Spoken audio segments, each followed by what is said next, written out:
All right, good evening, everyone. Hope you're doing well. Welcome to springtime in Athens, Georgia. It is, in fact, Tuesday, April 2nd, 2019, and we are here at our monthly voting meeting. We're going to begin with roll call from the Clerk of Commission.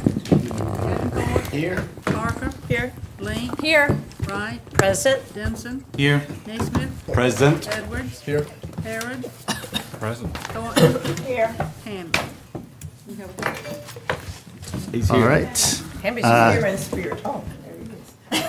I would entertain a motion for approval of minutes of the meetings of Tuesday, March 5th and Tuesday, March 19th. So move. Second. All right, I've got a motion from Commissioner Thornton, a second from Commissioner Harrod. All in favor? That was Commissioner Nease. From Commissioner Neesmith? All in favor? Aye. All opposed? All right, hearing none, minutes are approved. Gary's got to get some. Any written communication this evening? No, we have none. All right, so I am going to move down to the floor.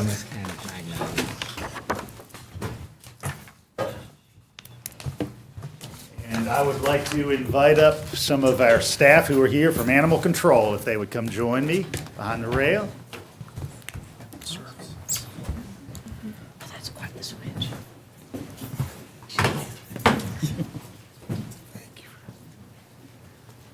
Coming down. Everything but a gun. All right, we are lucky. We have several of our fantastic employees from our animal control unit, and we have David Fluck, who is the department chair for Central Services, under whose umbrella animal control rests. And I'm going to briefly let everybody introduce yourself to the crowd. Catherine Schaff. Edward Sanders. Sarah Halstead. Selah Gardner. Nicolette Watkins. Wes Garrison. Josie Rudder. Danielle Nager. Ashley Aguilar. All right, so these great assembled folks are here because this is National Animal Control Appreciation Week. And so I have a proclamation to read in praise of the work that you do every day, which I just know out of the gate is much more difficult than the work I do every day.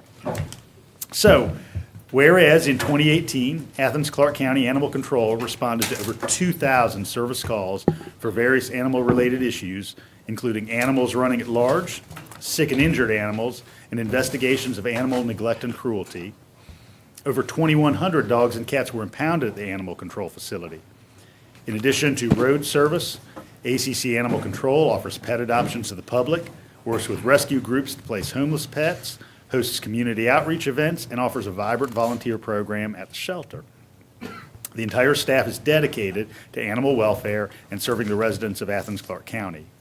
And whereas the National Animal Control Association has designated the second week of April each year as Animal Control Officer Appreciation Week, and whereas animal control officers and staff have a tiring, dirty, and sometimes thankless job, but still pursue their calling with zeal and optimism, and whereas animal control officers and staff of Athens-Clarke County Animal Control have dedicated themselves to furthering their education and receiving the most current training in order to best serve the residents of Athens-Clarke County, and whereas animal control officers and staff keep both the public and the local animal community safe by enforcing local ordinances, assisting sick and injured pets and wildlife, preventing and investigating animal cruelty, assisting the public with responsible animal ownership, and finding loving homes for homeless pets.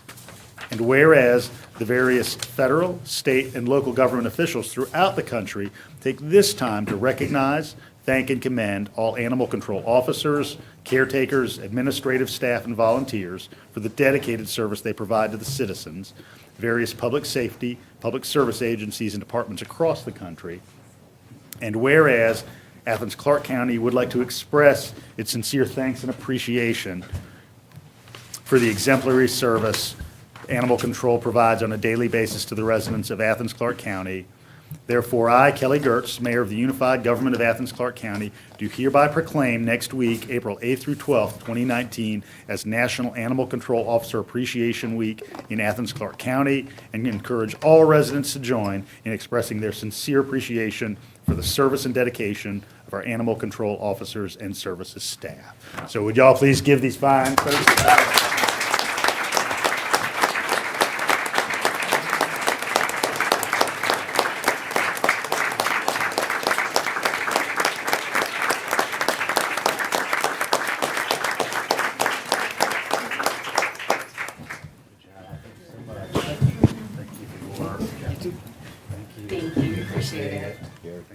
Now that makes me think about it.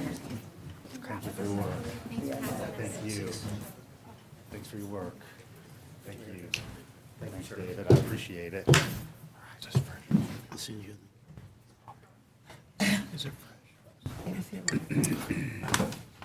All right, friends, we are going to move forward with citizen input. We're going to have several opportunities for citizen input.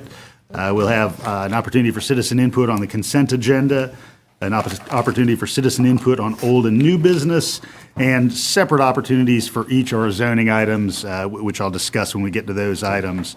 If you wish to address the mayor and commission, you may speak for up to 3 minutes. When you have 30 seconds remaining, the light in front of you on Gene's desk will turn from green to yellow, and at the conclusion of your comments, at 3 minutes, it will turn red. So if anybody would like to speak to any of the items on our consent agenda, those are items number 1 through 10. Please come on up to the podium, provide your name and address, and we would be glad to hear from you. Hi, I'm Paula Loniak, and I live in Oglethorpe County.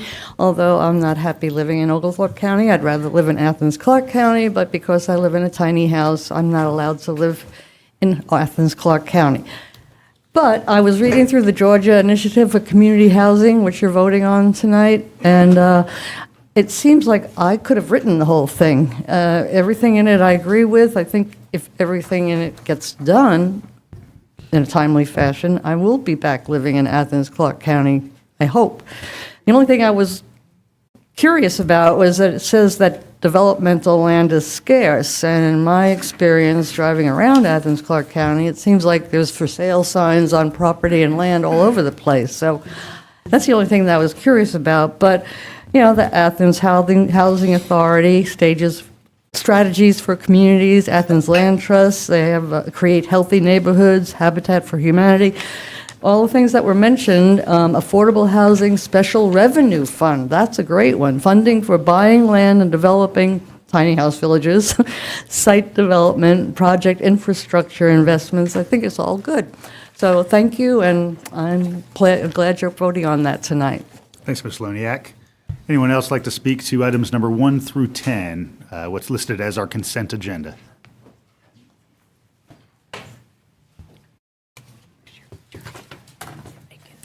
Good evening, Mayor and Commission. My name is Nene Onyaha Clayton of 145 3 Oaks Drive, Athens, Georgia 30607.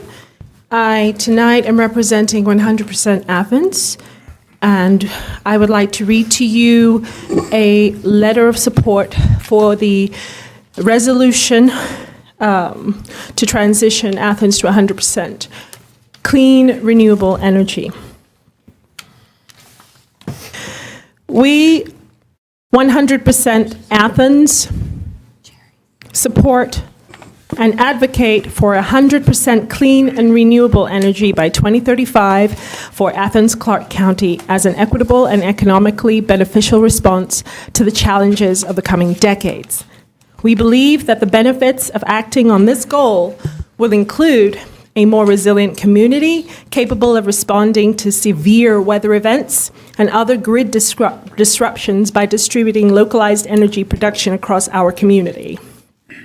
A more prosperous community with a focus on providing technical training to install and maintain innovative infrastructure to underemployed residents. A cleaner and healthier community, producing fewer harmful emissions, which at current levels negatively affect the health and well-being of our residents. and a more ethically responsible community, committed to doing its part to reduce global carbon emissions and mitigate the negative effects of climate change for present and future generations. And we call for a swift, just, and equitable transition to clean and renewable energy for all of Athens-Clarke County, which prioritizes the needs of residents in economically vulnerable communities. Therefore, we call upon the government of Athens-Clarke County, elected representatives to the state and federal government, as well as residents, here, businesses, and other stakeholders to support 100% clean, renewable energy in Athens. And please bear this in mind when you vote for the short list of SPLOST projects to consider. Thank you so much. All right, thank you. Would anyone else like to speak to items number 1 through 10? These are our consent agenda items this evening. All right, seeing none, I think Attorney Berryman has ordinances to read that are on the consent agenda. I do. The first is an ordinance to amend the Code of Athens-Clarke County, Georgia with respect to restricted length vehicle parking on Prince Avenue and for other purposes. The next is an ordinance to amend the Code of Athens-Clarke County, Georgia with respect to general noise control and for other purposes. The next is an ordinance to amend the Code of Athens-Clarke County, Georgia with respect to fireworks and noise and for other purposes. And the next is an ordinance to amend the Code of Athens-Clarke County, Georgia with respect to drug and alcohol testing and for other purposes. That's all. Thanks, Bill. All right, I would entertain a motion for approval of the consent agenda slate for the night. So moved. All right, we have a motion from Commissioner Neesmith, a second from Commissioner Harrod. Any further conversation? All right, all in favor? Aye. All opposed? All right, hearing none, consent agenda is approved. All right, we are going to move on to our public hearing about our Community Development Block Grant Program, item number 11. Please come on up to the podium if you have any comments about CDBG, and comments are under the same format as we just had for consent agenda.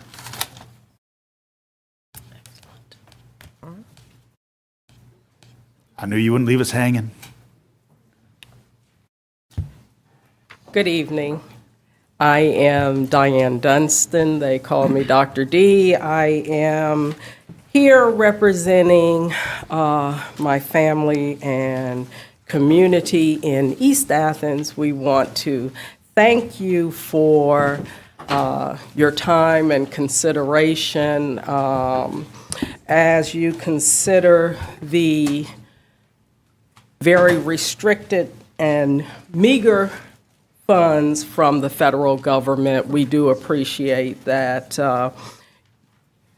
The Department of HCD has a hard task, many requests, and great needs.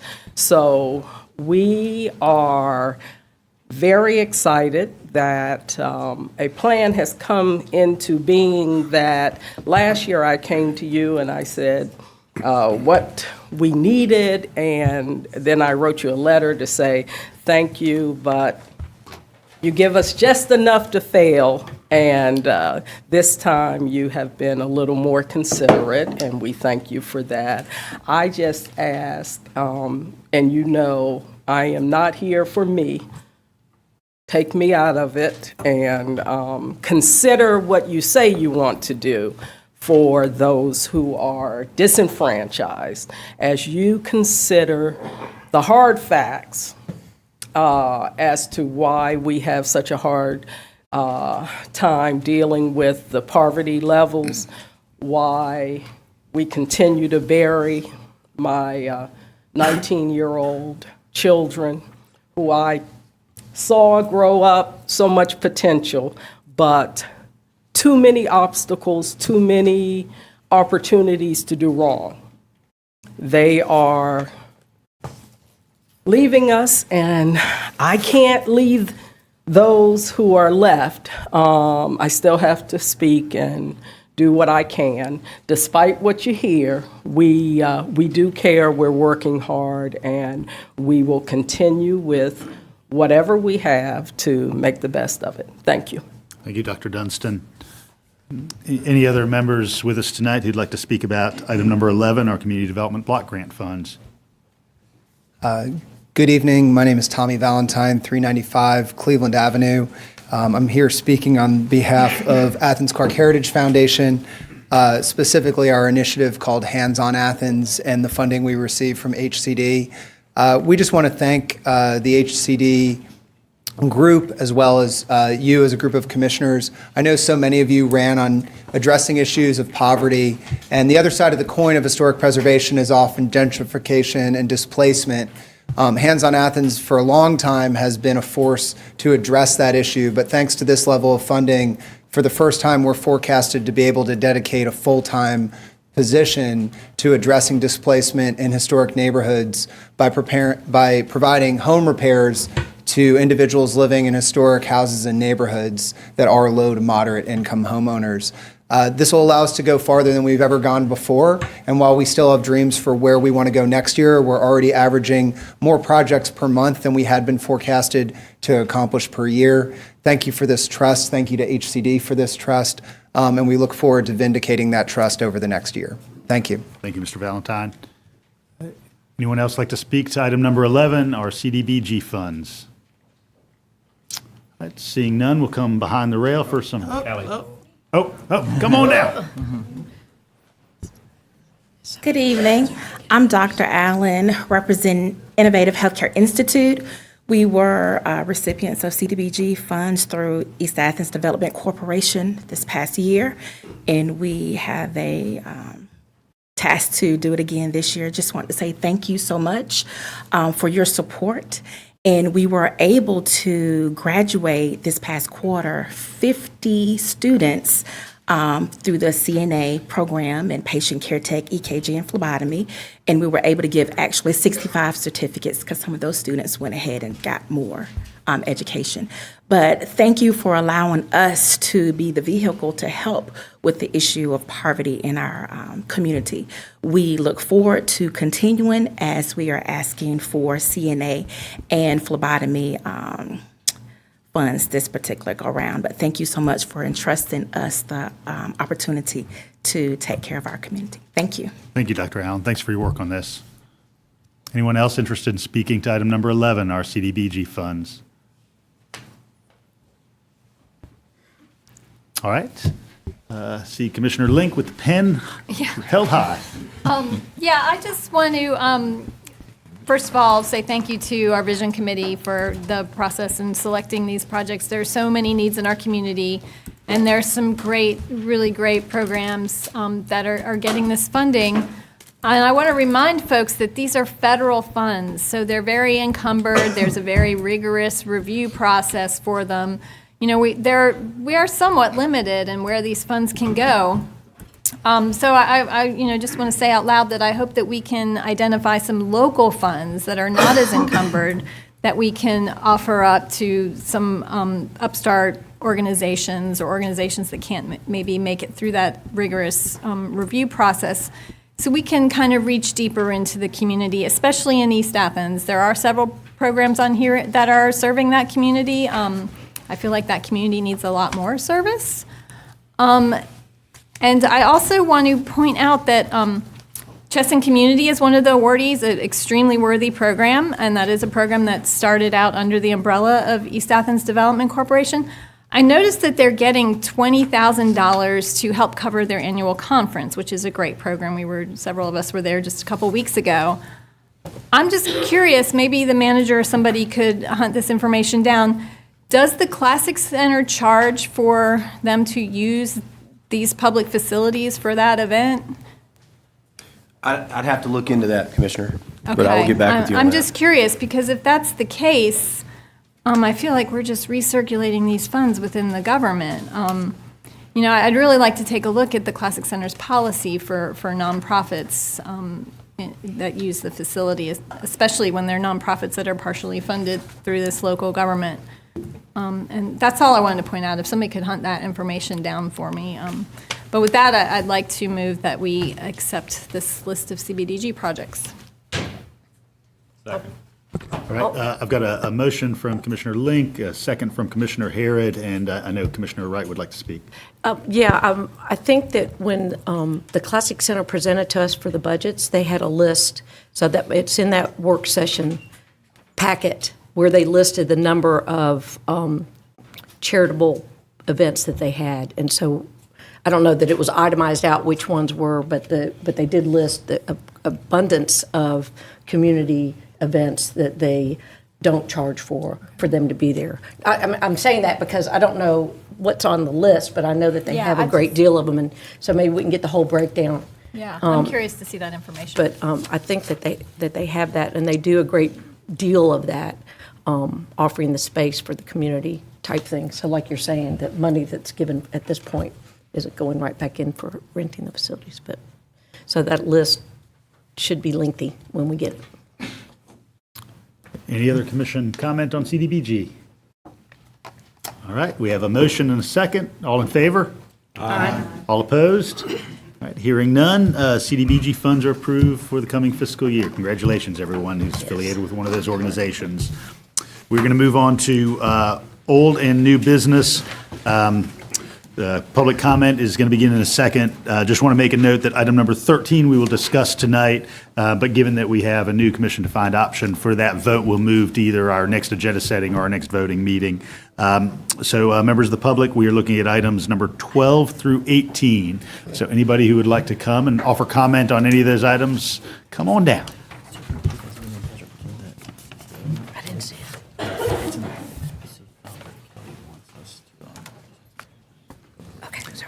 Hi, my name is Chris Dowd. I live at 188 Northview Drive, and I'd like to comment on item 14, the budget goals and objectives. And first, I just want to congratulate y'all and thank y'all for, they're amazing. I read them. I really like them a lot, and I look forward to seeing them implemented. I'm particularly excited about the 100% Athens. I kind of see it as, I know Mayor Gertz, you've already signed on to that, and I kind of see this as the entire commission signing on to that, so that's amazing. And then I also, of course, really like the mention of fare-free bus service in the goals and objectives. I think it definitely should stay as it is. I'd like to see this passed just as is. And sort of the reason why I think that's important to use that term, I've heard so many people say, it's not free, someone has to pay for it. And of course I know that. So this is just fare-free bus service is about how we're going to go about paying for it. It's not saying that it's free, because really it doesn't even mean that it's free. What the term really means is it's kind of the same thing as like worry-free, like you're free from the negative condition of worrying, is what that means. And so this is a bus service that is free from all the negative things that come along with charging fares. So it's free from the hassle, from the expense, and from all the inefficiencies that come along with that. So I don't see why anyone should have a problem with that term. I don't see why that should be threatening to anyone or any institution. And I think it accurately describes what the goal is that I think y'all meant when you put it in there, and so I think it should stay. Thank you very much. Thanks, Mr. Dowd. Hello, my name is April Brown. I live at 150 Sussex Drive in Athens. Many of you know me as the chairwoman of the Libertarian Party, but actually today I am here in support of Athens Anti-Discrimination Movement's request to be considered for the 2020 budget for a Community Police Accountability Board. Athens Anti-Discrimination believes the time is long past due to build a Community Police Accountability Board here in Athens. We see such a process and any resulting citizen boards as focused not just on responding to possible police misconduct, but also as actively promoting ways to increase the trust, transparency, and community relations necessary to ensure safety for all members of Athens-Clarke County. What is a Community Police Accountability Board? Well, ACPAB ensures everyone will have a seat at the table. The board should consist of representatives from communities most impacted by policing. Police accountability involves holding both individual police officers and law enforcement agencies as a whole responsible for effectively delivering basic services of crime control and maintaining order while treating individuals fairly and within bounds of the law. A strong board would help balance the power by giving civilians disciplinary authority over police officers for gross misconduct. Athens is not alone in wanting this accountability to be institutionalized in our community. Other places in the U.S. have citizen police advisory or accountability boards as well. Ohio has a statewide program. Other towns include Seattle, Washington, Austin, Texas, Louisville, Kentucky, San Francisco, California, Oklahoma City, Oklahoma, Philadelphia, Pennsylvania, Orange County, New York, Tucson, Oklahoma. I've spoken with several of you discussing that I want to find an area to where we can all work together and make our community better, and I really hope that when it comes to criminal justice reform, cash bail reform, and police accountability, that's somewhere that we can all be civil and work together. Thank you. Thank you, Ms. Brown. Good evening, Mayor and Commission. My name is Brianna Bivens. I live at 188 Northview Drive. I'm Organization Coordinator of Athens for Everyone, and especially happy to be here tonight alongside the Athens Anti-Discrimination Movement and community members to talk about justice reform. I want to thank you all for working so diligently the last few months. I know you've had a lot of work sessions lately, so thank you for the work that you're doing. And I want to ask you specifically today about bail reform. Specifically, I urge you to pass the Freedom Act of Athens-Clarke County, a local ordinance that would do two things. First, it would reduce the number of people arrested for ACC code violations. And second, it would completely eliminate cash bail for any arrest or violations of the Athens-Clarke County Code. And if you recall, this draft ordinance was sent to you by Athens for Everyone and the Athens Anti-Discrimination Movement in March. And while we know that the chief magistrate judge sets the bail schedule, the mayor and commission can still abolish the use of cash bail and reduce the number of arrests for local code violations, regardless of what the bail schedule might be. And we need to do this because cash bail is not about public safety. Instead, cash bail allows people with access to money and property the ability to get out of jail pending trial. Bail disproportionately harms poor people of color, further cementing the racialized and classed system of criminal justice. And while it's certainly necessary to work directly with judges regarding state-level offenses that we have no control over right now, the local code is under the jurisdiction of the ACC government, and this is where we can have direct and immediate impact. I want to also stress that we know that the complexities of the criminal justice system extend beyond the Athens-Clarke County government.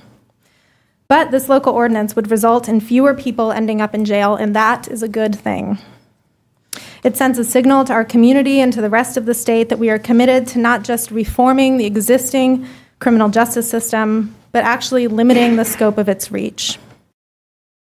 The wonderful Dr. Bettina Love talks about an abolitionist approach to the problems of our day, and she reiterated this again at the Jeanette Rankin Forum on Race that I know a few others here attended last week.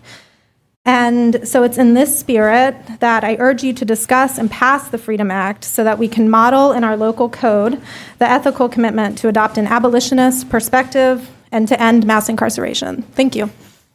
Thanks, Ms. Bivens. Yeah, I know you appreciate the work of many of the speakers, but I just ask you to kind of listen as folks are coming up, because we've got several folks, and I want everybody to be able to hear clearly. Greg? I'm Greg Wagstaff. I live on 229 Kalima Avenue. I'm on the board of Athens Anti-Discrimination Movement. Here to speak about the bail bonds industry, the bill suggested there. A couple of points. The Institute for Southern Studies posted an article on their website. The title is Georgia Legislators Introduce Bills to Require Jail for the Poor. Hell of a title. It's all about the bail bonds situation. It's about HB 340. which sought to make it difficult for judges to utilize discretion when not doing the bail bonds, adhering to the bail bonds as it is now, sending people out on their own recognizance. Happily, the bill did not pass over to the Senate recently. The bill said, if it did, that it would not impact local ordinances about bail bonds. So the bail bond industry fought tooth and nail to pass that in the state. In the bail bond industry nationwide has incomes of $2 billion with a B. Also, I'd like to propose that we accept a citizens oversight board here. The IACP, the International Association of Chiefs of Police, on their website, they support changes to the way things are. They support citizen oversight boards. And they see that affects communities very positively. On their site, this article by chiefs of police in our country specifically specify suggestions for and talk about boards that have been built and accepted. They have suggestions on how to create one, procedures that work, so the IACP, their website is helpful in that respect. Thank you. Thank you, Greg. Good evening. I'm glad to be here with the new commissioners and, of course, our new mayor. Welcome. My name is Barbara Benson. I reside at 235 DuBose Avenue, Athens 30601, and I wanted to talk in terms of the budget to consider cash bail reform as already shared by both Brianna and Greg. And of course, as we know, it's intended to make sure and ensure that defendants appear at court. However, what it mostly does is allow richer people, people of means, to buy freedom and punish people for being poor. It not only criminalizes poverty, but also we know that poverty cycles have proportionately more rates of arrest and incarceration of people of color and poor people. And there's very important implications by being losing your job, perhaps, losing your children, losing your home, losing your shelter. So while eliminating cash bail is not the sole answer, it's definitely a step in the right direction. I appreciate everybody's consideration of this very important, critical community issue. Thank you. Thank you, Ms. Benson. My name is Aaliyah Gaucher, 59 McKinley Drive, Athens, Georgia 30601. I'm here with the Athens Anti-Discrimination Movement. In 2017, Randall McCrary, a mentally ill man in Atlanta, was arrested for disorderly conduct. His bail was set at $500. McCrary could not afford the $500, so he languished in jail for over 2.5 months. During that time, the government discontinued his disability support. And stories like Randall McCrary's are not uncommon. The median bail set for felony charges is $10,000, despite the fact that 4 in 10 Americans would not be able to come up with $400 in time of emergency, according to the Federal Reserve. Speaking further to the collateral damage of people sitting in cages, recently more than a dozen prosecutors sent a letter to New York Governor Andrew Cuomo urging that New York end cash bail. In the letter, they said, research shows people who spend even a short period of time in jail, as opposed to being released pretrial, are more likely to commit a future crime. The letter went on to say this makes sense. Jail is traumatizing. Jobs are lost. Families can't pay rent. For reasons big and small, people who are away from their family, their job, and their community become more vulnerable and less stable. That makes all of us feel less safe. Thank you for your time. Thanks, Ms. Gachet. Good evening. I'm Deborah Brenner. I live at 135 Gibbons Way on the east side. Some states have ended or are shifting away from the use of cash bail, including California, New Jersey, Kentucky, and Arizona, and they're replacing the system with various assessment tools. Judges can use these tools to decide whether to remand higher-risk defendants or to release them under supervision, such as GPS monitoring, ankle bracelets, or drug tests until their hearing, but without cash bail. However, these tools are not without flaws. While they rely on data to determine a defendant's risk of skipping their court date and their danger to the community, there are critics of these tools, including the ACLU and the NAACP, which surprised me.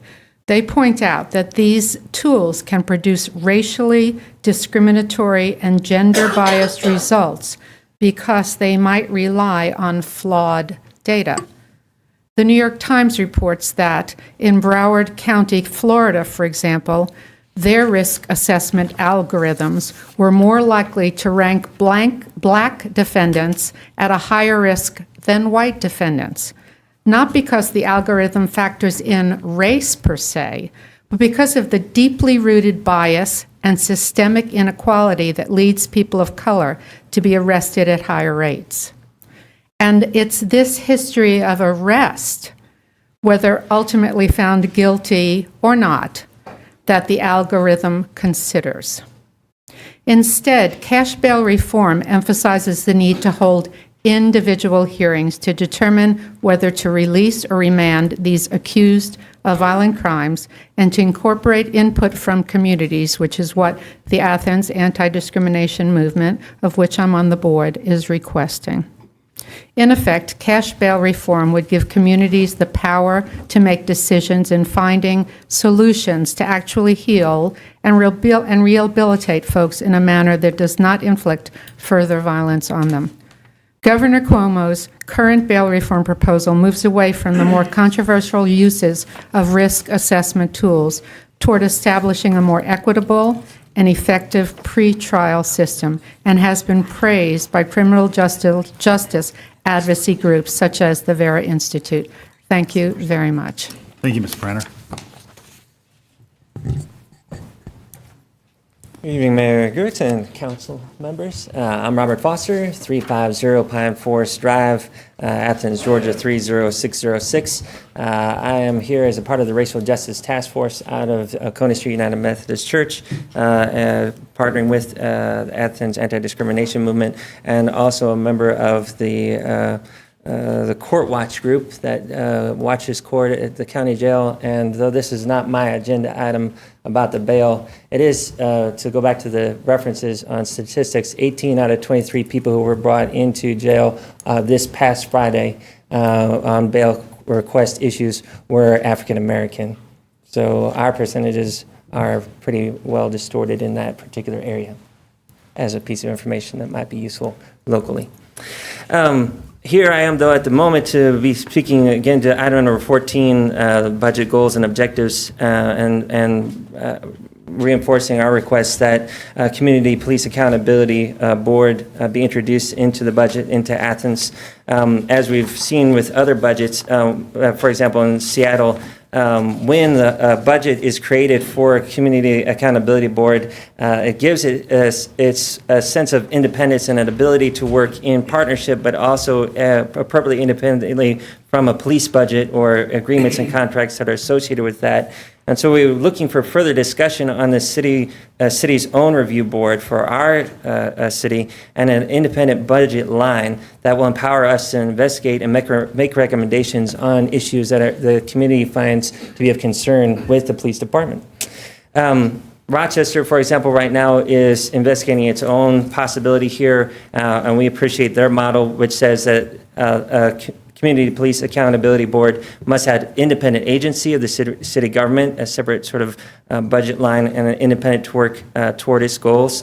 Investigative authority to investigate things that are going on within the police department. subpoena power to compel production of physical evidence and testimony as necessary, disciplinary authority, or the ability to at least have input on the discipline issues that are of concern to the citizens, and power to evaluate the patterns, practices, and procedures, and to make recommendations to the police department when severe misconduct seems to be apparent. In Austin, citizens review boards were required to keep their findings internal and private from the community at large, and this is true in other cities as well, but we believe that this is actually counter to the project of increasing transparency and trust between the police and the community, and we would like to discuss this board that would have public hearings and reports on the findings from the community. The Department of Justice found in 2001 that talent, fairness, dedication, and flexibility of the key participants, including oversight systems directors, elected officials, the police chiefs, union presidents, are more important to procedure than success of the system structure. So we appreciate you giving us consideration in the finance budget objectives. Thanks, Mr. Foster. Good evening. My name is Erin Stacer. I live at 378 Atlanta Avenue. I work with both Athens Anti-Discrimination Movement and A4E, but I am here tonight with AADM to speak to cash bail reform. Particularly, I just want to give a little bit of data speaking to the fears about eliminating cash bail, especially thinking that this will result in people skipping their court dates. Washington, D.C. largely moved away from cash bail system nearly 3 decades ago, and yet the overwhelming majority of defendants have shown up for their appointed court dates. The city released 94% of the people arrested without bail in 2017, and 88% of those people made every one of their court dates. And this is according to D.C. Judge Truman Morrison. And according to The Appeal, a criminal justice-focused media outlet, that's because most of the people that don't show up for their court dates are not necessarily on the run.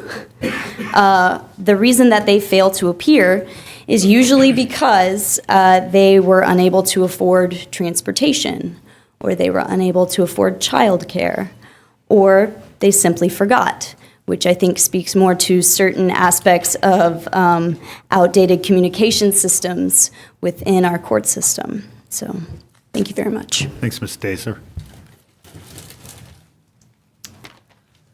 Hi, my name is Joe Levine. I live at 464 Forest Heights Drive.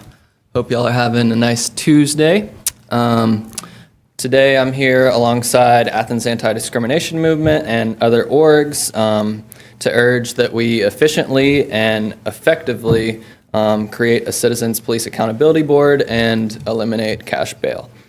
A CPAB, or Citizens Police Accountability Board, as others have stated before me, ensures that more people have a seat at the table when it comes to police accountability.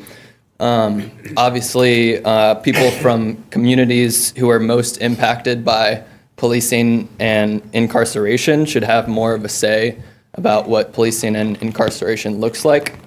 Right now, that's not the case, but a CPAB would certainly help as long as it's executed in the way that AADM and supporting orgs are suggesting.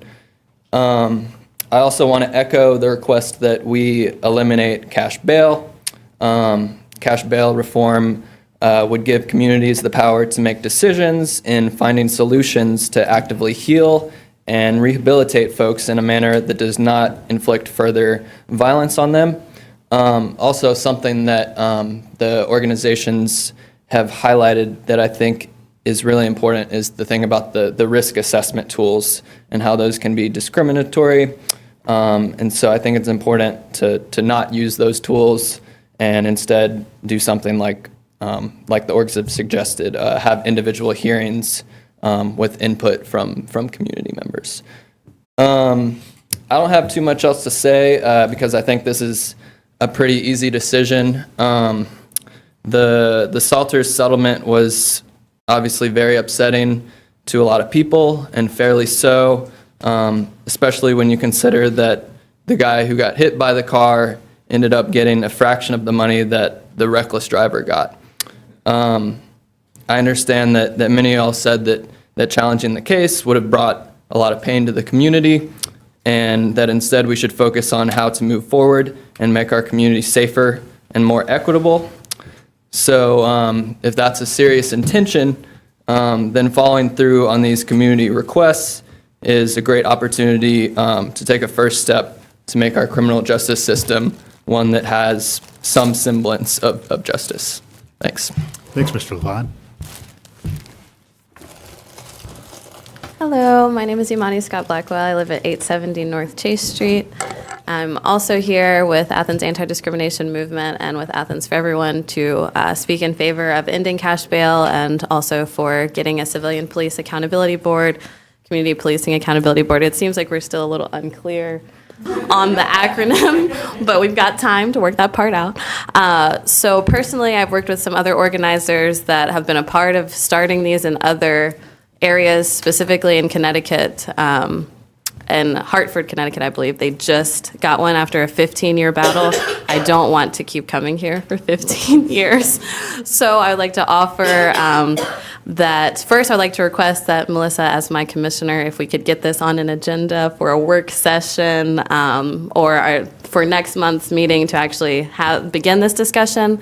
But I would like to invite folks from Connecticut to be able to come and kind of help us go through this process so we can avoid some of the holes and the time that they spent working on getting this board. And also after the 15 years, they still managed to get a moderately toothless civilian police accountability board. So I really would like for ours to do the actual function that we're asking, to give people that are most directly impacted by police the ability to also be a part of creating these policies and guiding the policing in our community. Very reasonable request. I'm trying to ask things more calmly and nicely these days. I think this is a good one. I would say I'm doing well. So yes, I would just like to offer that we can invite people here to help us with this process if you all think it's also a good idea and value our basic humanity in this community. As someone that lives on Chase Street in our neighborhood, I guess, Facebook page the other day, I was just looking at 30 upset family folks and parents that were upset about a party that was happening. And so everyone felt like throughout our entire community that we needed to call the police because the music was too loud. So living in that area, I would just like to feel a little safer that the next time someone has a loud party, perhaps I'm not going to be put at risk. Other people of color won't be put at risk because wealthier white people in our community are disturbed by the volume. So it's like these things are just constant concerns. I was in that moment, I was reading the post thinking, oh my goodness, please tell me the police are not coming to our community today over volume. So just to put that out there. Thank you all for your time. Have a good one. Hello, my name is Rochelle Berry. My address is 325 South Harris Street. I want to echo the same concerns that this last group has made. I'm here with AADM and Athens for Everyone, and I can't say it better than what has already been put together, but I will say that I've sat here for more than a few times, and the last time $250,000 was given to a police officer who hit a man with his car. And so whatever the circumstances, whatever the multiple reviews went through, right, a person who was hired in this city hit a person with their car and was rightfully fired, and then we gave them $250,000. And so what would have happened if we had a community police accountability board who could have said, you know what, we see these reports that Georgia has put out, but we still feel uncomfortable with this person being in our police department, and they would have had the opportunity to fire him. Would we have to give this person $250,000? I don't think so. And so because we don't have that level of accountability, because we give it to individuals who can be perceived as being associated with not doing things by the book, then we're up to count for some of these things, and then we end up supporting, violent actions by police officers who are maybe being reckless and not intentional, but to me, that doesn't matter. And that didn't matter when it came to firing him as well. And so I just want to say that also, we don't need to be arresting people and putting people in prison for victimless crimes. And I was at a housing initiative just recently with a bunch of people who had been incarcerated before, and they talked about continually losing their housing every single time they got arrested, losing their job, being evicted over and over and over again, and then they have no place to live because once you get one eviction, nobody wants you to live in their neighborhood. And the demand is so high for housing here that then you get stuck. And so they know that the place that they're living with, they called this person a slumlord, but they don't care because that's the only person who will give them a place to rent. And so you concentrate people who, this guy literally said he'd rather sleep under the freeway and continue to be able to, smoke his weed than have to deal with the system that continually locks him up for crimes that should not be crimes that people are becoming millionaires off of. So that's all I have to say. Please support this Community Police Accountability Board in cash bail. Thanks, Ms. Barry. Hello, my name is Mocha Jasmine Johnson. I live at 2035 Timothy Wood Apartments.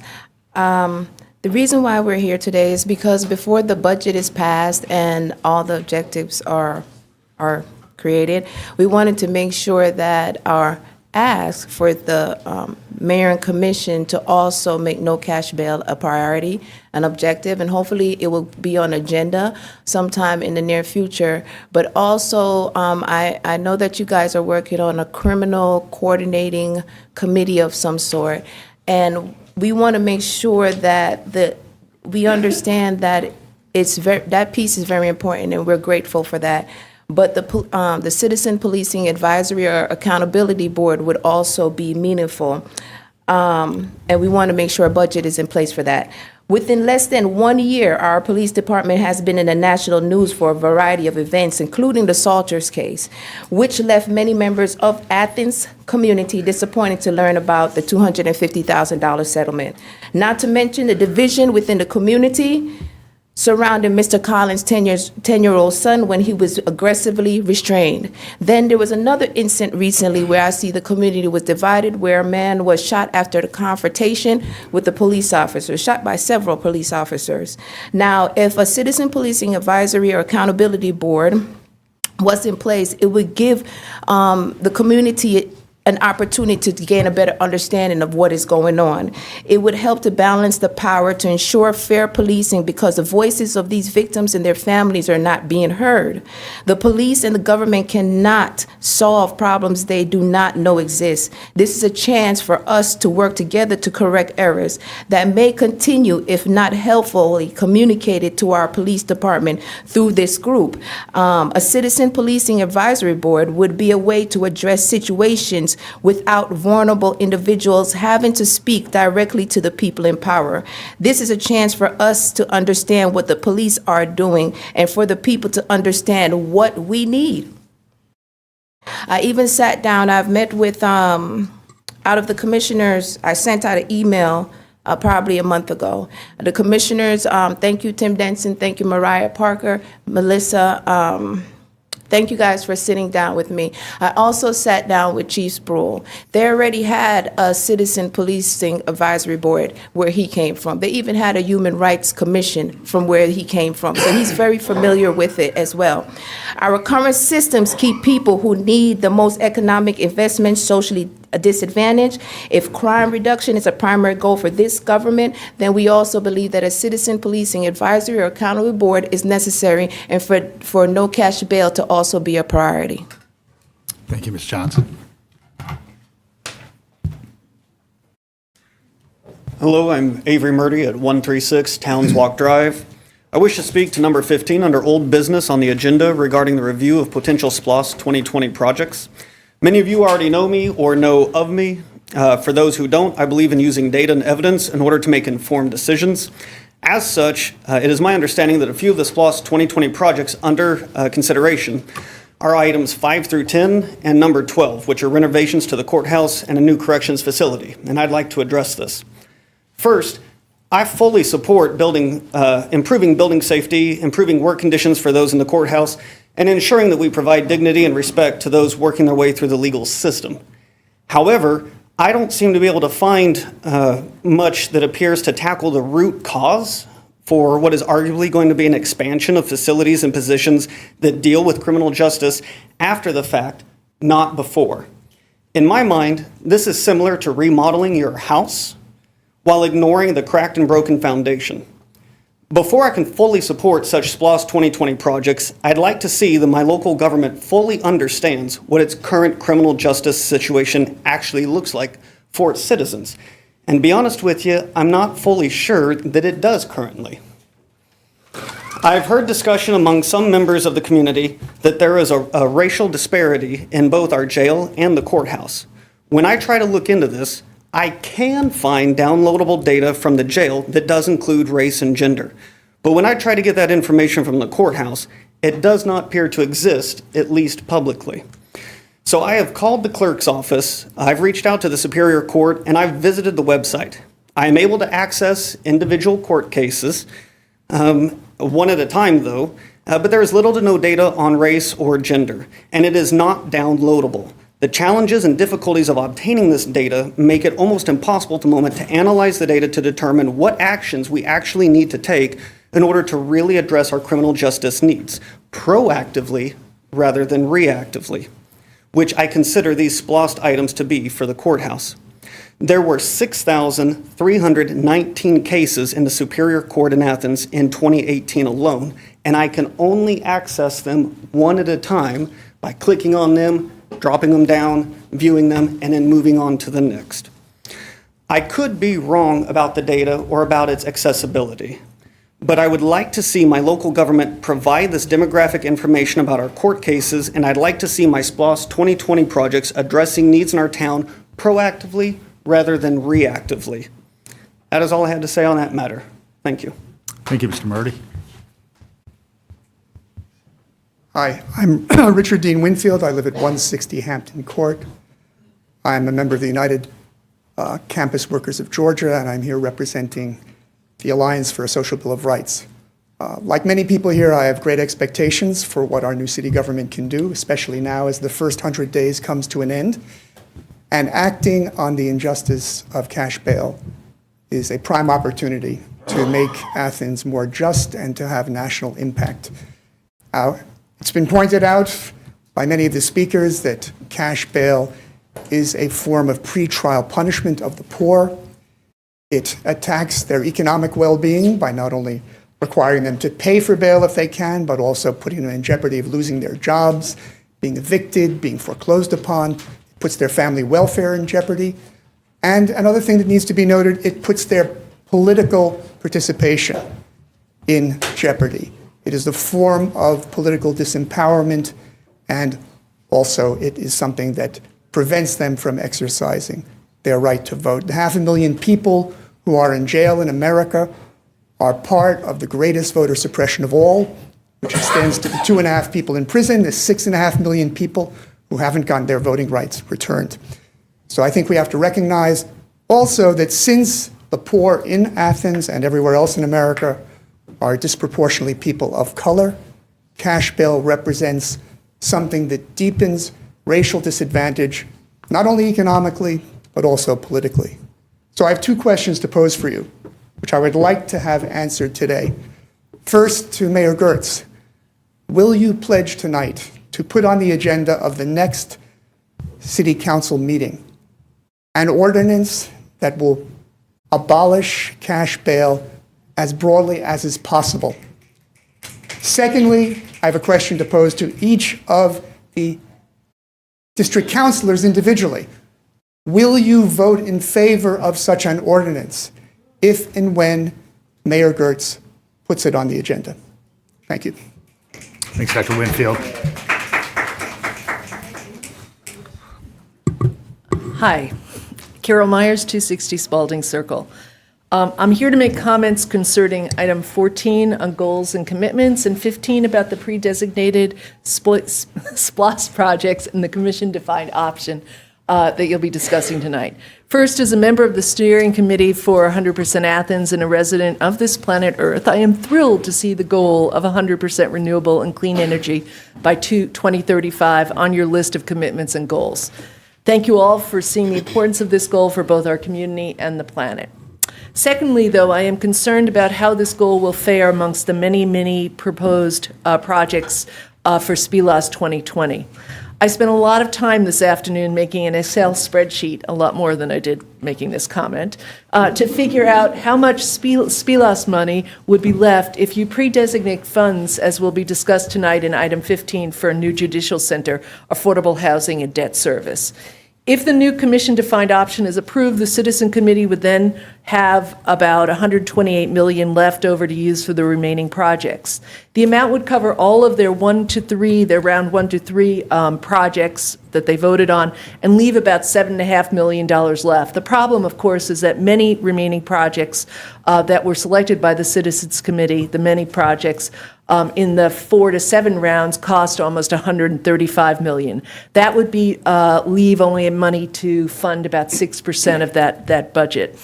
The 100% Athens project to provide a bucket of funds to help Athens transition to a 100% green city, just over $10 million, is unfortunately among those projects selected in rounds 4 to 7. It's a project that has the wonderful attribute of having an incredible rate of return. The money spent on reducing the city's carbon footprint would also lower the city's energy costs. In just over 13 years, that savings would pay the city, that expense on the project would save the city back the money spent on the 100% Athens project. My concern, of course, is that with the pre-designation of the SPLOST funds under discussion tonight, there won't be money for a project like this. If another big-ticket item, the Classic Center project, is included in the funded list of projects, the amount of money left over for all the other smaller projects becomes incredibly small. I urge you to give as much thought to the smaller projects on SPLOST as you're spending on the big-ticket items, and likewise, I urge you to give the Citizens Committee direction on projects like 100% Athens, that are directly linked to the goals and commitments you are voting on tonight. Thank you. Thank you, Dr. Myers.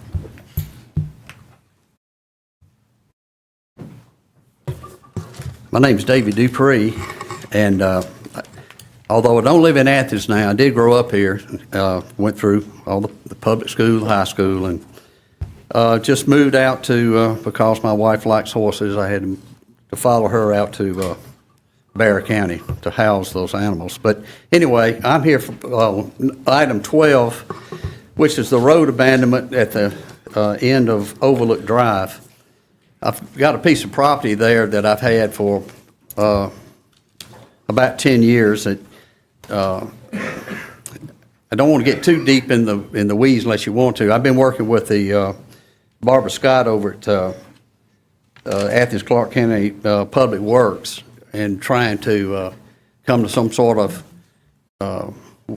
fairness type deal. And what I'm asking for, we call it around my place, the road to nowhere, which is this piece of Overlook Drive just meanders into this piece of property of mine for about 200 feet. So it doesn't go anywhere because you're surrounded with Shoal Creek on one side, another creek on the other side, and Cherokee Road on the other side, which this is really a kind of a non-developable piece of property due to the wetland areas in it. So anyway,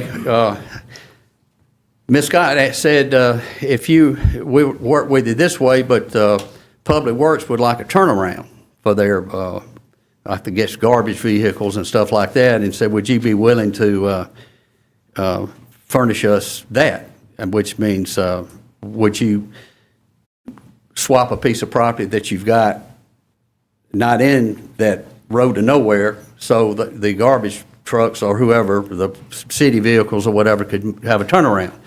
I said, well, that seems fair to me. So I've got the plans from Public Works, and I went over it yesterday with Barbara Scott and another one of the guys over there at Public Works, and we've got it kind of worked out on a plan on what to do. So that's what I'm here for tonight. So if you have any questions of me, that's why I'm really here. I don't, or is that? That's perfect. Thank you, Mr. Dupree. Okay, I got Appreciate you. it. Thank y'all.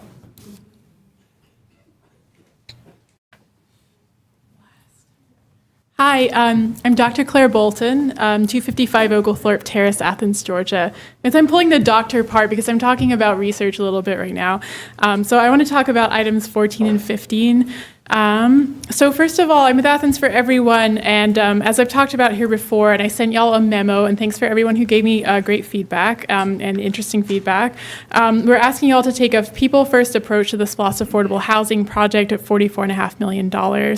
And included in that is to keep it public and accessible, to ensure 0% displacement. Displacement is involuntary removal from one's place of residence. So the involuntary part is key to displacement, and also to implement a community benefits agreement. But what I want to talk about more broadly tonight is I saw in your budget goals and objectives and in the SPLOST 2020 projects, there's this focused on mixed income housing, and that's also in the GIC report too. And I want to spend a little time pushing against the idea that mixed income housing is in itself sort of a public good. So arguments for mixed income housing are based on the idea that simply living next to middle income people is good for low income people.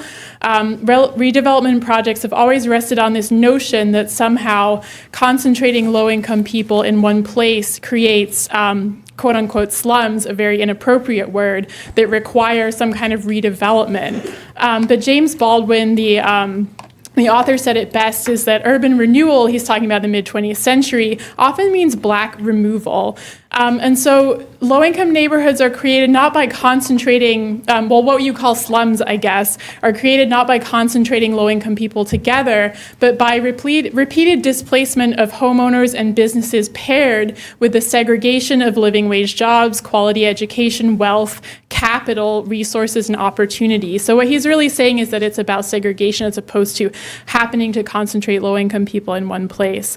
And so actually the research on mixed-income housing shows that for those who are even able to access that housing from low-income populations, most people end up getting displaced throughout the country. This is what research has shown. But for those who actually are able to stay in mixed-income housing, the benefits come not from having middle-income neighbors like me with my PhD and my middle-income job, but actually having heavy investment in social supports that enable people to access better education, better jobs. So really sort of trying to undo that segregation that happens on many levels and not just in housing. So you could think of that as kind of a wraparound approach.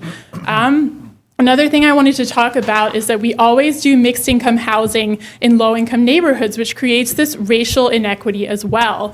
The National Housing Trust Fund has recently proposed a very successful housing finance model that actually takes the people who will usually say not in my backyard and creates a model for having mixed income housing in neighborhoods like 5 Points. So my ask of y'all is to do your next mixed income housing project in 5 Points. Thank you. Thank you, Ms. Bolton.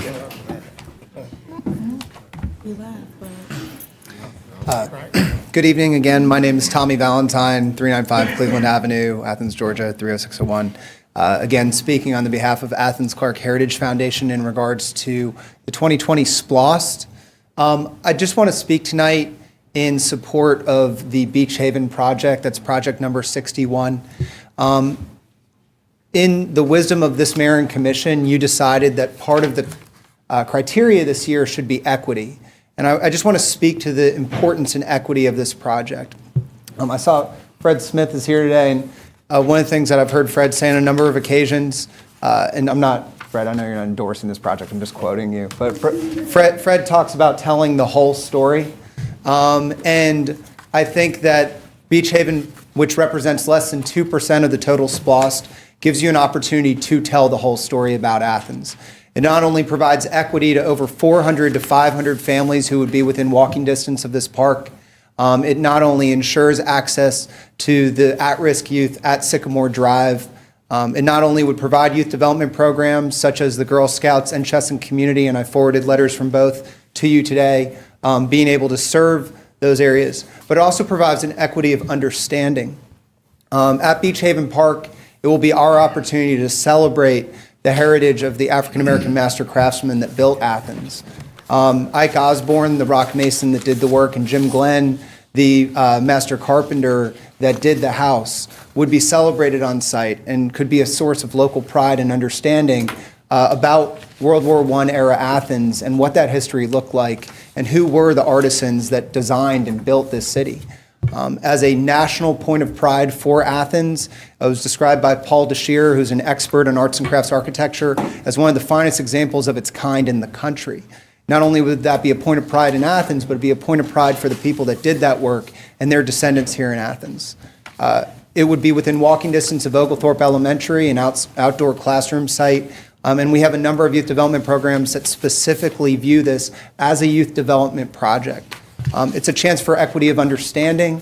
It's a chance for equity of access to green space. And it's one of the last green spaces you can see from an aerial map that has not been open to the public. We've been working for years to help Clarke County assist in acquiring the land. We helped raise $70,000 from the community to stabilize the house. We're now at phase 3, but this will not proceed without your vocal support. The Citizens Advisory Committee has a very tough job ahead of them and have done excellent work. But as Carol said, we were one of the projects that only went through in the fourth round or so. And without strong verbal support of the equity that this park can provide, there's a very good chance that those families do not have access to that equity and that our community is denied it as well. We hope we'll have your support. It would mean a lot if you would verbalize that support tonight and moving forward. Thank you so much for all your help into the work you're doing and the work that the Citizens Advisory Committee is doing. Thank you. Thank you, Mr. Valentine. Would any other visitor this evening like to speak to items 12 through 18?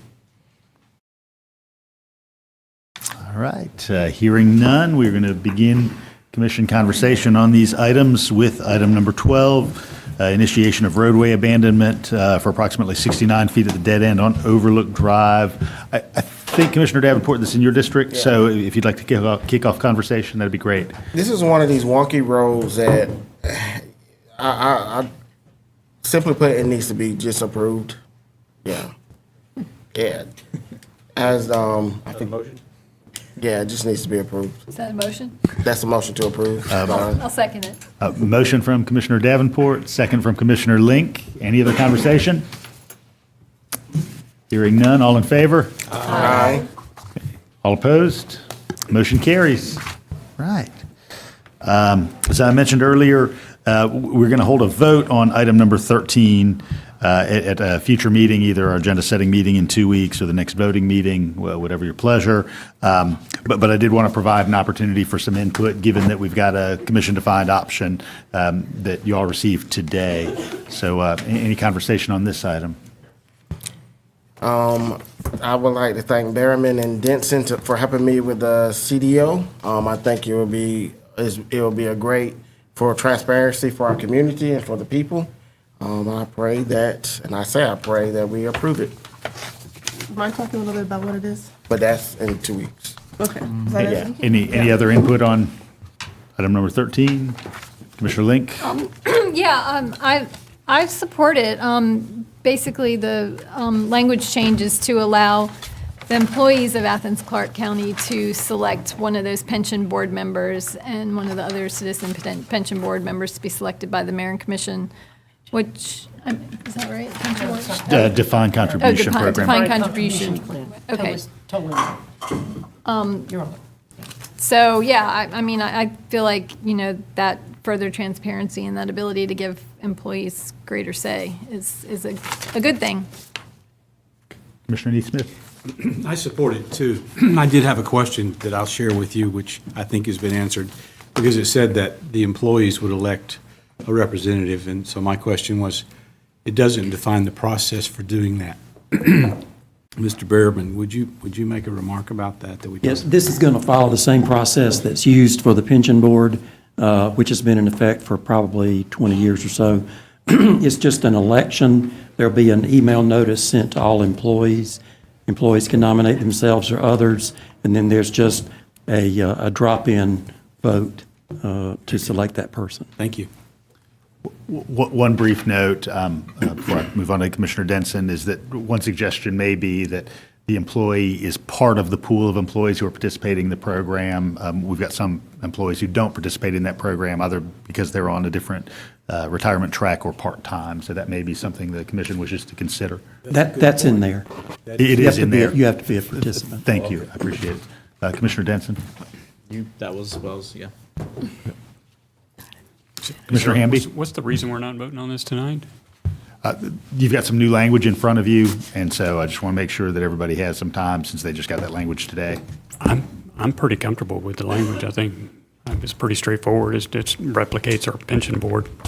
So I don't have a problem. I also agree. Anybody need any more time with this? I mean, Back to the motion. is there a rush? I mean, can we do it as a special call meeting at our agenda setting meeting? Check a little more time. So then you need more time. Well, it came to us this morning, and Okay, but you need. I would like to be able to Okay. give. I mean, I don't have a problem necessarily with it, but I Okay. just want to make sure that I understand all of the ins and outs. Okay. All right, we'll put this on for a vote at 2 weeks from this evening. Okay. All right. All right, we're going to move on to item number 14, which is review of our FY20 budget goals and objectives following some great sessions that we had primarily in February.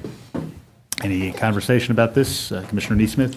First of all, let me start this conversation by saying that I support the goal of fare free transit.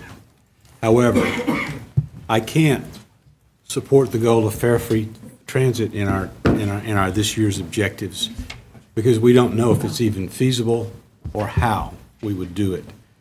So I've offered a commission-defined option to replace the paragraph about fare free transit that says affordable transit. Study the economics, citizen impact, and budget impact of reducing transit fares and funding those reductions in order to plan and implement reductions in transit fares for segments of the population that would benefit most from those reductions. Include in the study the elimination of all fares. So I offer that not as trying to fight fare-free transit as an ultimate goal, but these are goals for this year. I think as responsible policymakers, budget keepers, et cetera, we first need to know what can be done, how would it be done, and when it can be done before we say we're going to do fare-free transit. So that is my motion, is to accept the item with this change in the transportation, mobility, and connectivity section. Is that a motion, Commissioner Neesmith? That's a motion. I'll second it. All right, we've got a motion and a second. Further discussion. Commissioner Denson?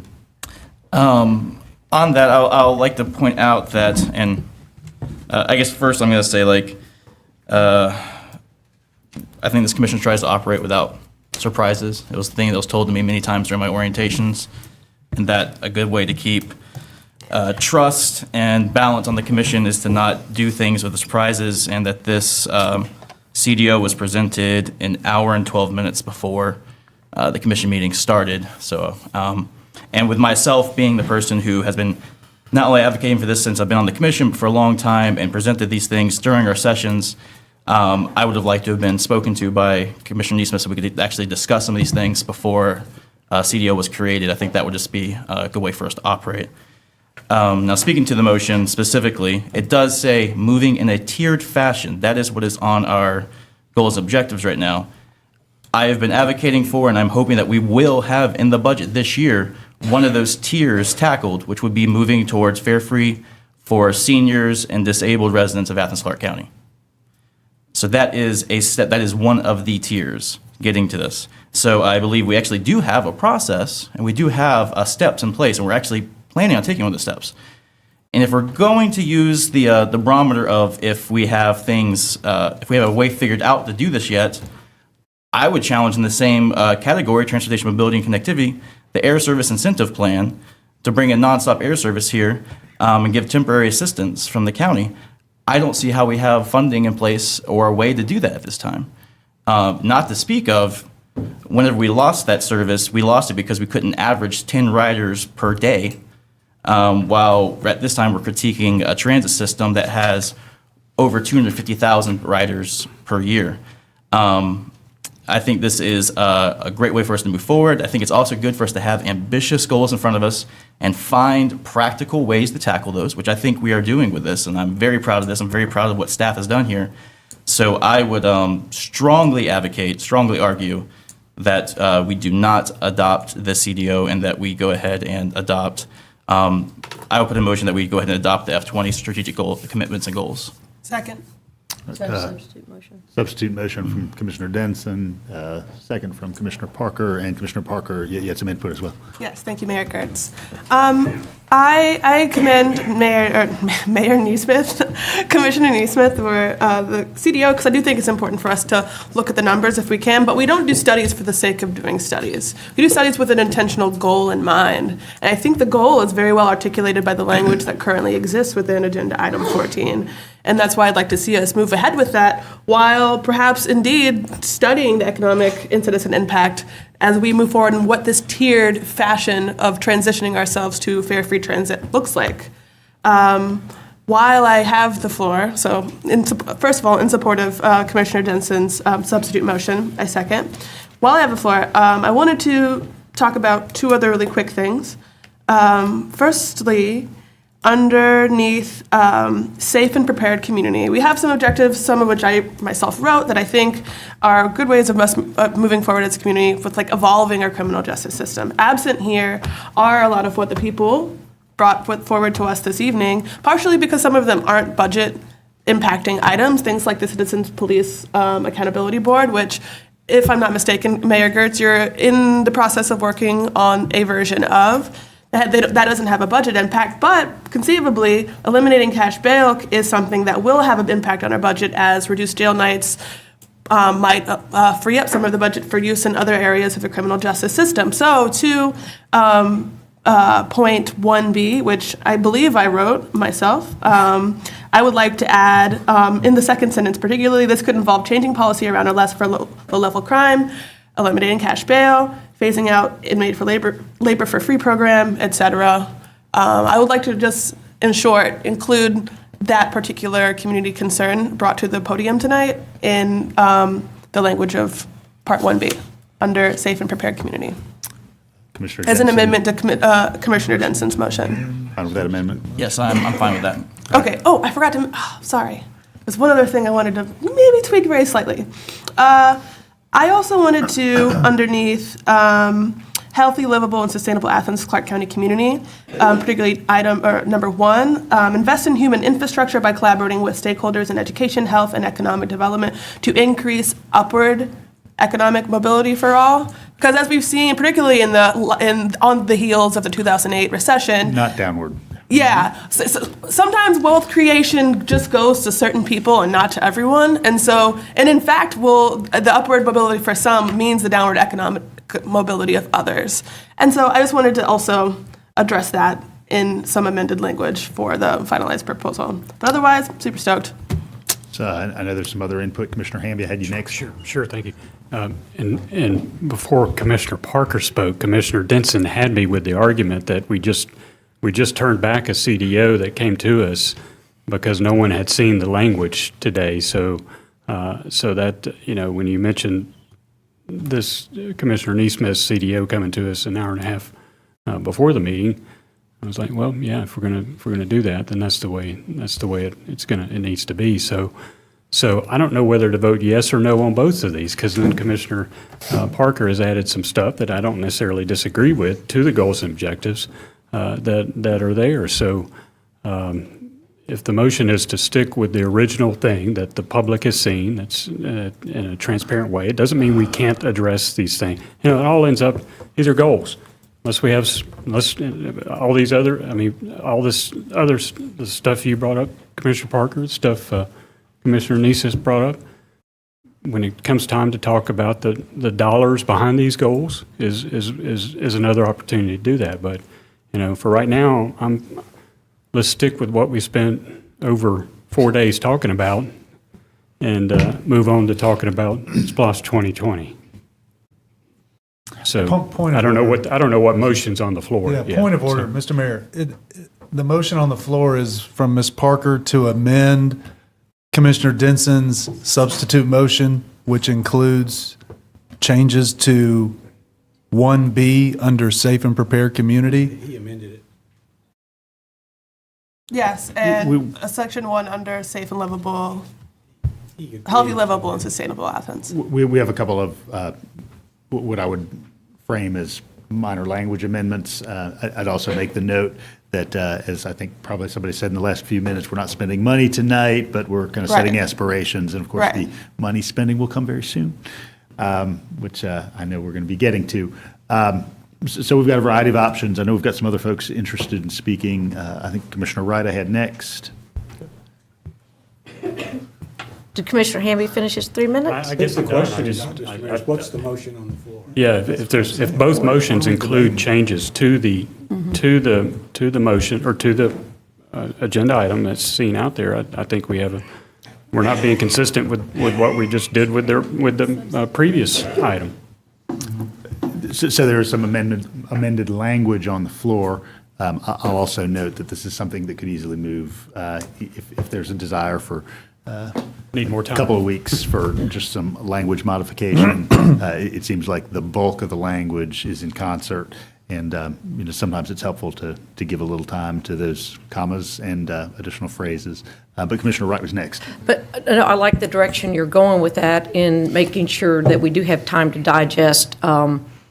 I was working on a commission-defined options as Russell, and we thought, when these things happen, it still ends up last minute, even if it's published on Friday. It still feels last minute. So I'm a bit behind on the other ones as well because I was on that. So if there's breathing room so that the topics that are being discussed changing this, such as you brought forward and has been circulated, can be typed up, put out so we can be reading them and processing these ideas to make sure that they still set with us as politically acceptable, which I think we are all in agreement on, and then the technically feasible. But at this point, because they're goals and objectives, we're not to the part of studying it to nail down the technically feasible and the price tags. But I do believe that we should have it in front of us, and if it's okay to have this also at that voting session. On that timeline discussion, I just want to bring up the part about that the budget discussion, because of how lengthy and detailed it is, usually starts in the fall. And we all know for very good reason why we didn't do it last fall, because of who was going to be sitting here in January. This process has been, I think if you guys feel like it's been overwhelming because we've had a lot to study in a crash course, it's because it has been. So in September, we're going to start this all over again for the next budget. Yay. We're going to start this all over again so that we're moving forward. I think we're all moving forward with the same ideas that we want to accomplish, but we've got to have a balanced budget by July 1. And that is not a timeline that we can mess with. So, and I'm saying that so that we don't try to do everything all at once. Anyway, I just want to make sure everybody knows that we're going to start this up pretty quickly right after this is approved in July and start working on the goals and objectives for the next year as well. So we've got some good overlap with the same people in the same discussions. So I wanted to add that. This year has been like those old brownies at the Blue Sky Coffee, dense. I think Commissioner Thornton was next. I was waiting because I was listening to the speakers tonight about the cash bail bond situation, and ironically, all of the commissioners probably received, and this, I don't know what category this goes in, but I do like to have an answer whenever we vote or direction. That we all should have received an email that the U.S. Supreme Court affirms constitutionality of money bail and bail schedules. So I guess if we heard the speakers tonight, and again, I don't know what category, I'm just looking at this, this fits in on our goals and objectives, but I would like if the mayor would ask the attorney to tell us what this means to us if we are going to not, and I don't think you can do it tonight, but I do want to put it out there as whatever category we want to put it in, that with this Supreme Court decision, where and what powers do we have as a local government with cash bail? We can do a little research. I had a couple other folks. Commissioner Link was next, and then I've got Edwards, Neesmith, and Wright for a second round. Yeah, I just want to reiterate that, every year these goals and objectives are pretty broad, Actually, these are much more focused than they have been in the past, quite frankly. And I feel like the way that the Fair Free Transit item is currently worded includes all these things, could very well include all these things that are in Commissioner Neesmith's CDO, so I don't really understand the necessity of it. And, I trust that staff doesn't move forward with any kind of budget recommendation without doing all these things, studying the economic citizen impact, all that stuff. So I think that stuff's just a no-brainer that's already embedded in these goals. I also want to point out that, these are still, despite being much more fine-tuned than usual, they're still pretty broad. And they reflect a lot of ambition towards criminal justice reform, many of the things that folks approached the podium about tonight. And these are goals that are going to need resources. They're going to need money. And we're going to have to figure out where that money comes from. If we're going to do real restorative justice and real criminal justice reform, we're going to have to find the resources and undergo some pretty intense processes to figure out these programs. Our next item is SPLOST.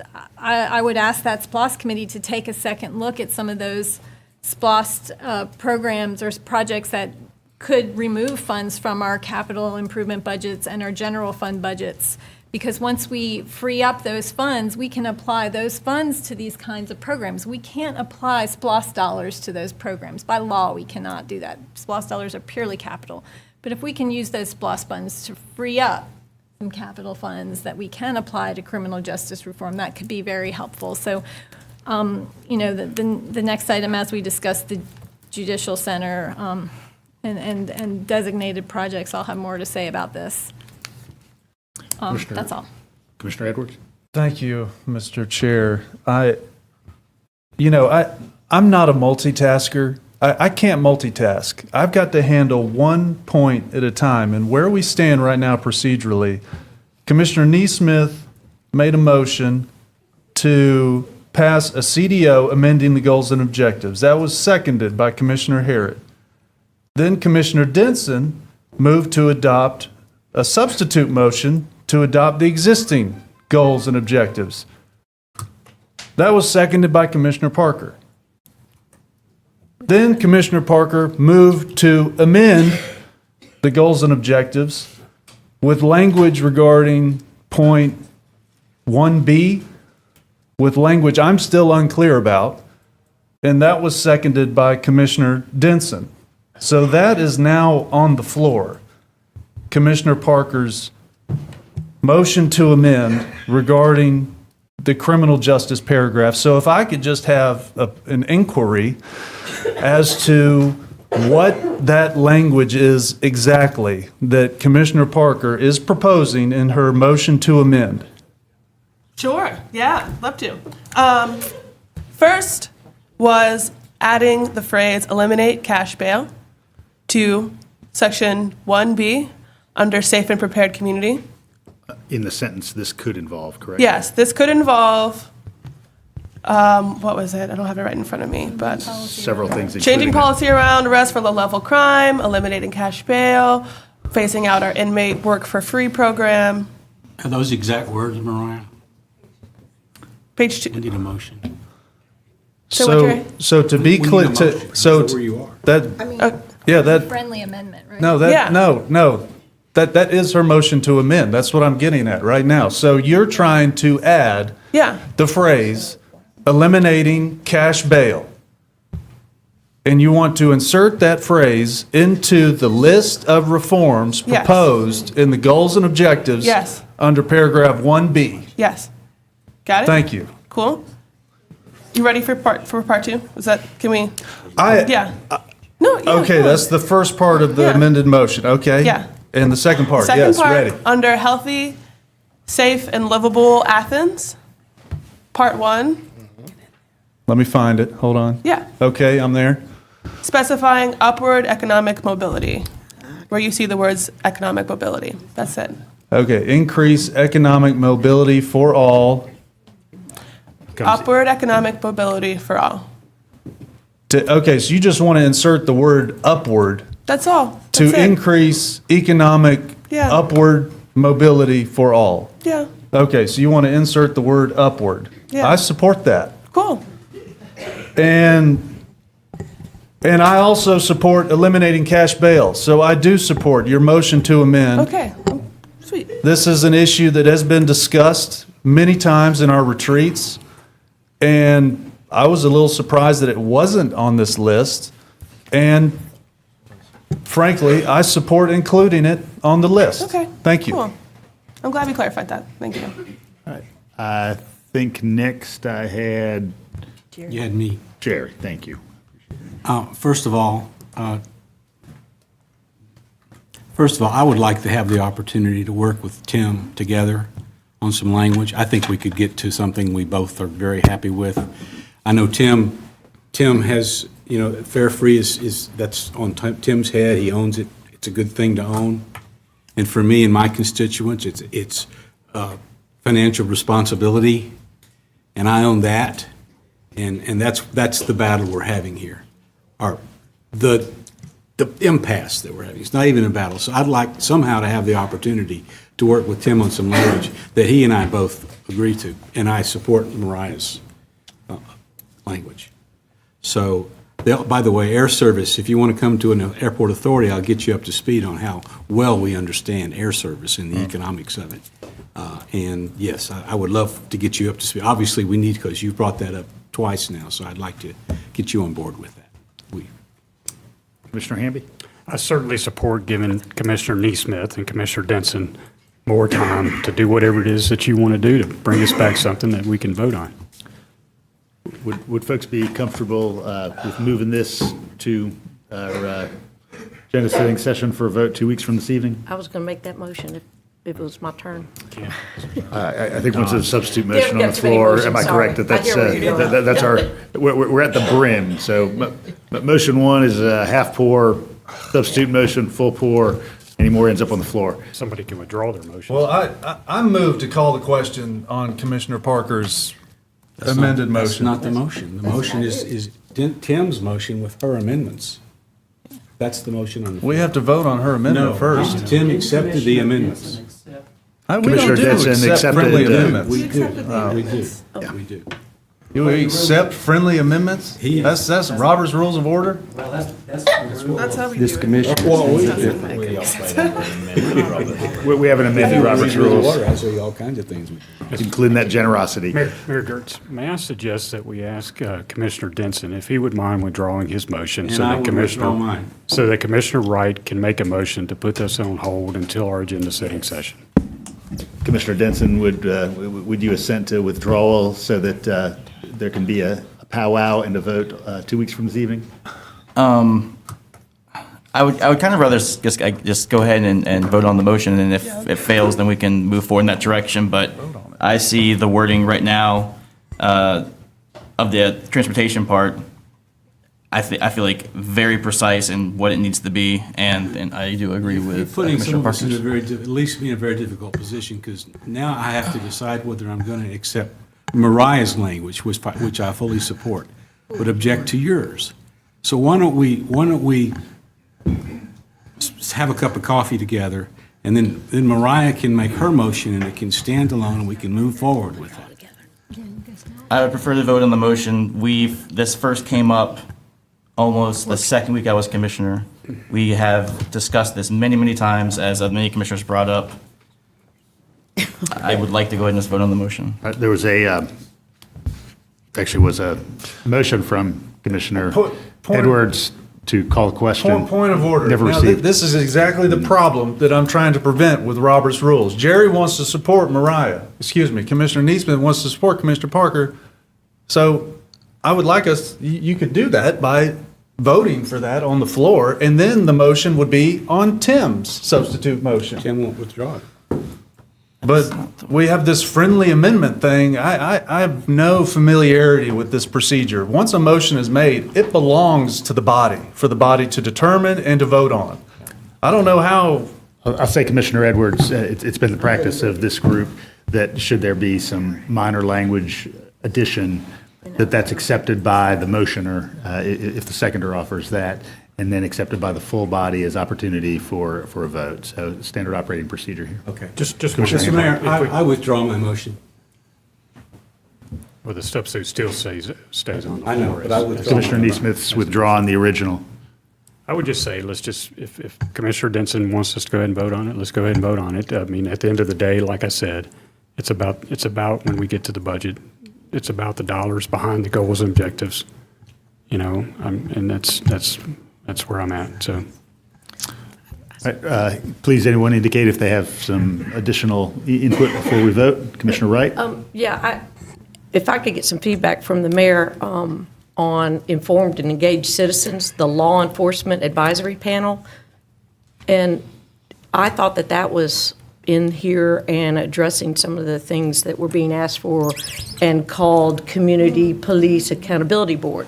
Isn't what we have in here, that item number 2 under informed and engaged citizens, capturing what we've been discussing?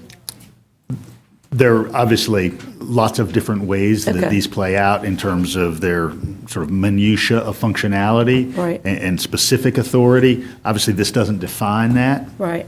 But This could go in many directions, but thematically, this would include that. Well, okay, because that's what I wanted to make sure that wasn't lost, that we have this category and discussion within what's already listed.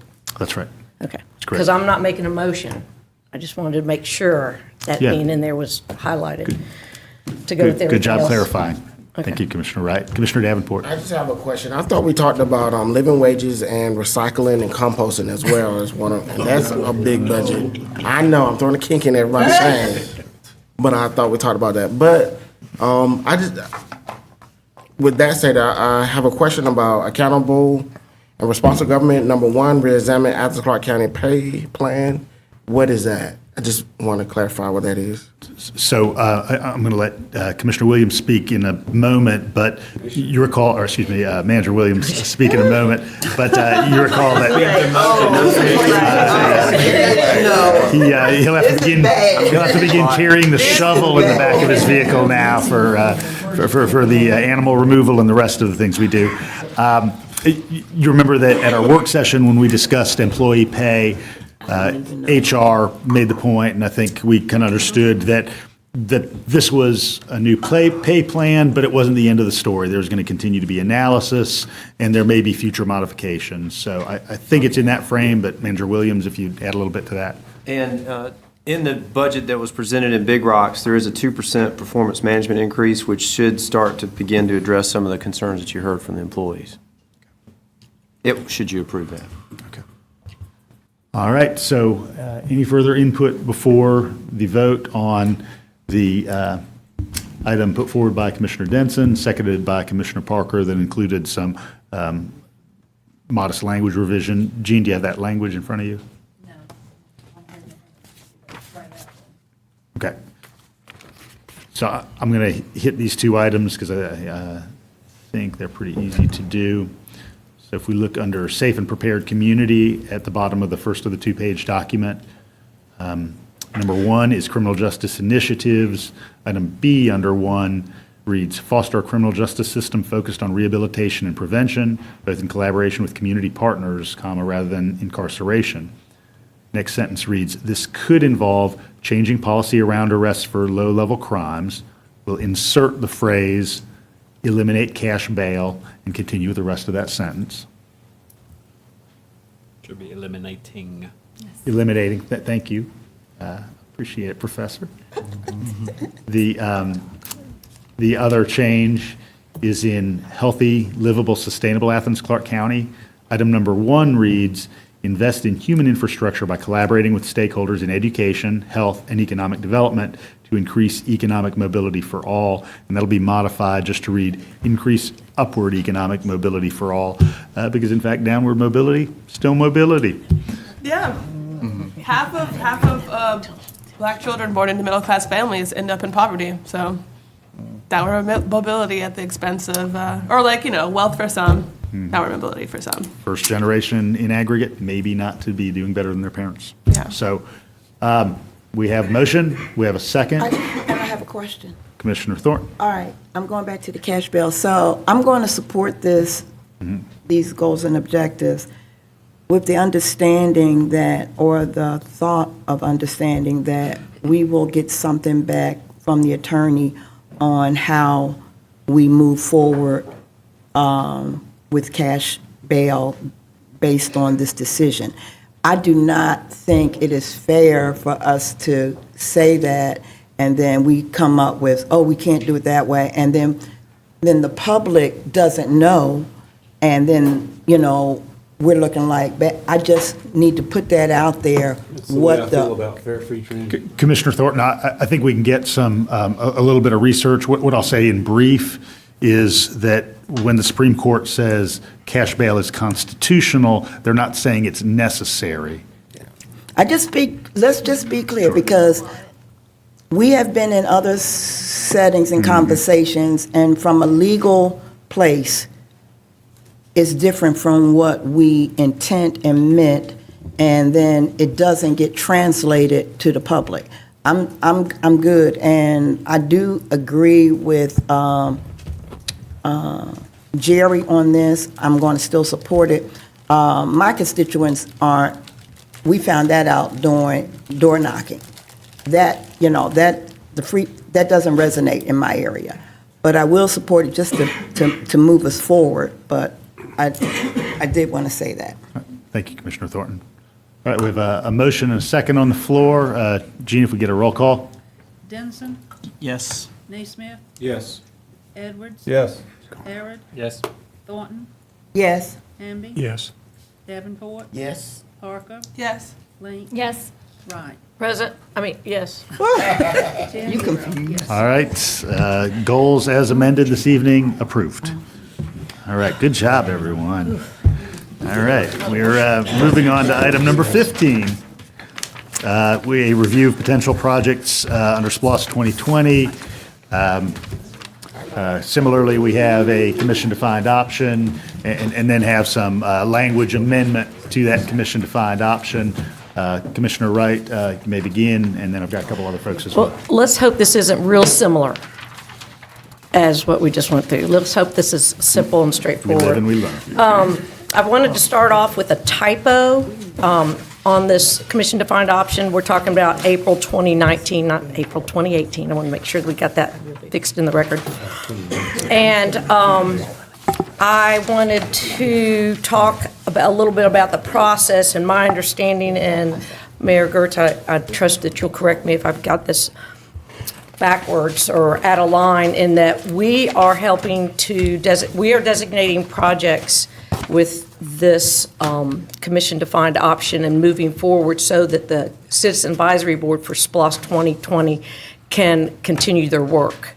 And we're giving them guidance by the details of this, as well as letting the public know our priorities for designation, and that the next point for the Citizens Advisory Committee is April 10th, a public meeting. And then they have 2 more meetings, and then it comes back to us, I think, April 26th, right? So that's the timeline that happens after our discussion tonight and vote. That was what we had in the work session the other day on this topic. So I just wanted the community and the commissioners to realize that this is coming to us, then goes back to the committee, and then comes back to us. The commission-defined option is in the packet, and I was going to just start it off with that, because the motion would be to have the mayor and commission designate one to A, B, C, 3, and 4 of the commission-defined option. And then I was going to turn it over to Russell for his input, and then Tim has come forward with a friendly amendment that has been passed out, but I wanted him to speak to that.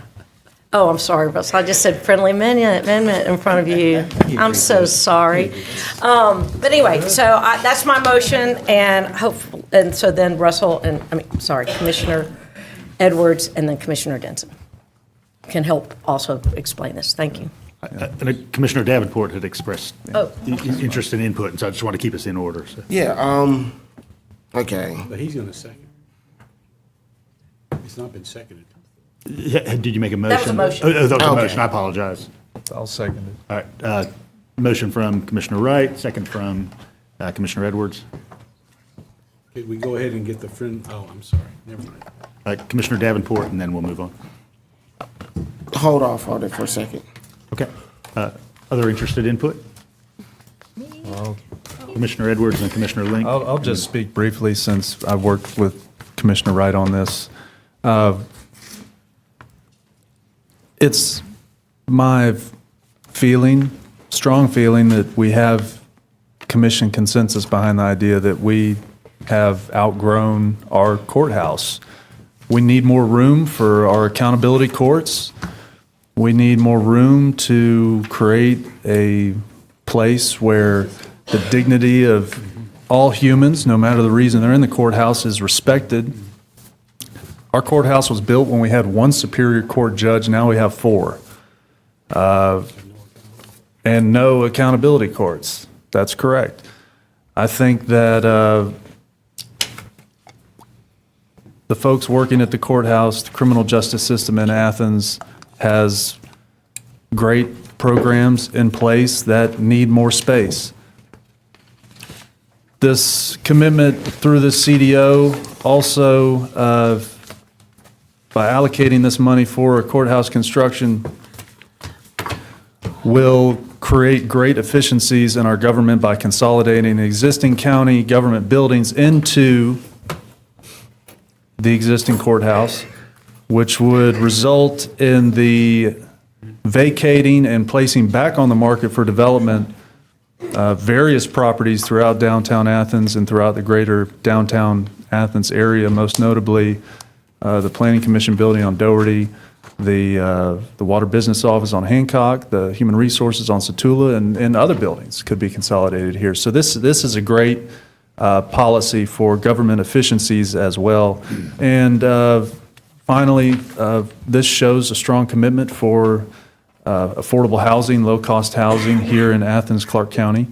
And I'm proud to put this in place and look forward to what the SPLOST Citizen Advisory Committee brings back to us for the remainder of these funds. Thank you. Commissioner Davenport and then Commissioner Link. I've got several other folks. So just 2 comments. I love the fact that my CDO get puts on to a next meeting, but all these other CDOs are passing straight through, but it's fine. I'm stating my support for the Judicial Center, and I just want to make a statement as to why I support the Judicial Center. The many times that I went to the courthouse, I've seen the accountability courts, and especially the juvenile courts, and the limited space that they have. That courthouse is old. And if we're thinking about a 9 to 10 year SPLOST referendum, we have to really think later down the road. But if you attend some of those courts, it is crowded. I've seen people of my color being shackled to benches because there's no space. I've seen the overcrowdedness where judges have to share spaces, and where defendants are inappropriately placed in housing cells that are like cows been placed in, whatever you call those things. But so I 100% support this the Judicial Center. I think it's needed. It is old, it's outdated, and I pray that our commissioners support it as well, and I pray that the CAC understands that. But the only problem I have, I cannot support it at this price. Oh, so what that mean? That's it. Commissioner Link? I just, well, first of all, I want to ask about the process. We have one more opportunity to change this language if we do come up with further tweaks to this language. Because I do have some concerns about the specificity of this language, because once this passes on to a referendum, we are held to that specific language whenever we dip into these funds. So, with that in mind, I'd like to say that, I guess moving forward, or when we do have a final vote, I would like to add the phrase reduce homelessness to the affordable housing part of this. I would like those funds to be available towards projects that might present themselves that would help reduce homelessness. That's something that is not really existing in the SPLOST package right now, and it is a dire need in our community. And I'd also like to address the specificity of the courthouse or the modernization program language that specifies 600 parking spaces for a judicial center. And also specifies, let me find my language here. It talks about the new judicial center could be accomplished by either purchasing land and building a new facility or purchasing land and renovating an existing building. I would like to add, or building a new facility on currently owned ACC property. I'd like to leave that option in there. If there is property that we do currently own that would be an ideal location for such a facility, we need to leave that option on the table. I don't know if we want to go through the whole friendly amendment business tonight, but I just want to say when we do come around to voting on this in the next round, I'd like to bring that CDO forward. And I also want to address the concerns of the community, and the SPLOST committee folks have made this clear. They did not put this on their list because of issues pertaining to criminal justice and the association of a courthouse with failures in the criminal justice system. I will acknowledge that, yeah, we do need new judicial facilities. It's really crowded over there, and it's neither just nor humane for children to be shackled to benches while they await their juvenile court hearings. It's neither just nor humane for victims to face their attackers in crowded hallways. It's neither just nor humane for the accused to be paraded in shackles through crowded hallways, through crowded public spaces. It's neither just or humane for defendants to meet with public defenders in these narrow, crowded hallways, and I've been in those hallways while advocating for a constituent, and people overhearing your conversation. And it's neither just nor humane for jurors to gather in open public places in full view of defendants and prosecutors. But it's also neither just nor humane for people to be hauled off to jail for minor petty offenses like small amounts of marijuana or very minor shoplifting charges. It's neither just nor humane for mentally ill individuals to spend time in jail without access to their medication. It's neither just nor humane for impoverished individuals to spend days, weeks, months in jail for petty offenses because they simply can't afford bail or can't get transportation to hearings or probation meetings. I'll vote for this now. I'll support this designated project now, but if we don't have a clear path forward towards meaningful criminal justice reform in this community by the time this comes to a vote to be put on the referendum in November, which means come June, I'm not going to vote for the SPLOST list. The community has spoken, and we spoke in running for office and getting elected to this office, that we are committed to that criminal justice reform. And we will need to sit down with folks in that justice branch. We'll need to sit down with our solicitor and our DA and some of our judges and our chief of police and come up with a clear path forward on how we're going to achieve this reform. And I feel like if we're going to sell this package not only to the Citizens Advisory Committee, but to the entire community, we're going to have that on the table. This gives us some leverage, and I feel like it's time to use that leverage. So that's where I am right now. And I do also want to speak a little bit to the cost. I mean, this is a huge price tag, but it's also achieving some pretty big pieces with consolidating municipal services, and it opens up the opportunity to sell off some of that land and free up some funds that could be put towards these criminal justice reforms that are going to cost money and are going to demand resources. And there's also, that committee's going to have to ask itself, We have needs and we have wants. And there's another big ticket item out there that they're going to have to ask some serious questions about. And there are also some small ticket items that didn't necessarily make that list. And those are small ticket items that could be applied to our current budget that could offset some of the ongoing costs.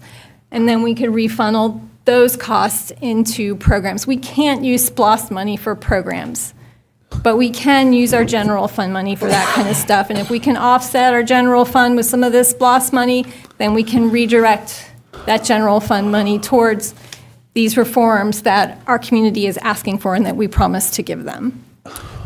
Just to note the question earlier in your comments about process, it will be the June-July timeframe when we finalize language that will be on the referendum in November. And as we've noted through past SPLOST processes, that language is important because it can either free us to do some things or tighten us up to do some things that we might want some flexibility around. Mr. Mayor, I'm sorry, just a point of order real quick. If the members could help me out by just making clear whether they're for or against the motion, that could kind of help clarify my thinking and just really speak to the motion and whether they're for or against it. That could help me. Thank you. Commissioner Thornton. I'm not going to repeat everything that Commissioner Link said because that was exactly my notes, almost word for word. Great minds. But I want to know if we could separate the judicial system from the housing piece. Right now, he said make a motion. But I heard what Commissioner Edwards said, but I do need to say this, Commissioner. I'm not supporting the Judicial Center tonight.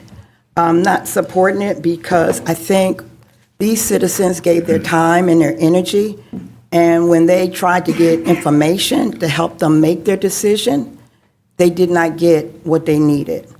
The other thing that I've talked to some of the CAC folk, and presenters stated that the issues of Athens-Clarke County disproportionately of incarcerating African Americans is the same all over the state.